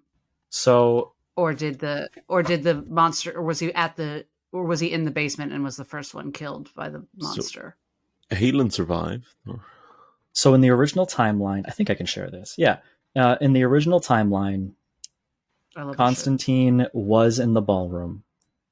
He was not there because he was expired earlier. Was that the entire question? Was there another part to that? Deserved Yeah, it. that was Okay. pretty much. I just gave two options, because- and you told me which one was correct. Yeah, because Nihilus found I loved how Nihilus just like read a fun fact during his studies, and it was just like this entire plot, which totally makes sense because he reads about a shit ton during his studies, and he You read a wasn't true gonna crime remember everything. listicle. Yeah, like hey, I read this I before. feel like it'd be a visual, like recollection. Like you'd Yeah. remember like the picture you saw. Maybe if it's something you just glanced over. I Totally. love that you remembered that, but you didn't remember this is the guy that Dr. Glass said she wanted the card of 5 minutes ago. Oh no, no! He was trying to think that he remembered, but he was trying to think if it was something else as well. Did you catch Okay. that Constantine was I like, should've- I don't have a card. Eh. And then you found it in his room? You know what? That makes so much Mhm. sense Yep. because when he said that, I thought that was weird because I was like, I didn't expect you to have a card. I said for you to like bring me one if you can't come. So I feel like it's a Mhm. little weird that Wes just said that. And now I get why. That's such a great like beginning and ending from this session as well. It felt so smooth. Love that as well. Yeah. Mhm. Had a bit of everything. Yeah, that was great. Well, Beatrice Thorne. Ah, my head hurts. Yes, the freaking Van Thorns. Yes, Kill 'em all. love that. kill them all. It hurt so much to use We're to gonna be able lock to them talk to all in one of them Eat the rich. and to not talk to Maggie or Eliza. You know, Shane, But it's what I needed to do. also Eat the Rich is now an FBI thing in the US. You can't say that. I forgot the new thing that just happened. Like it's Must inciting have made Really? the fucking agent who monitors me really mad. in Canada. Yeah. Whatever. Fuck you, eh? You can't touch me. Exactly. Diplomatic immunity.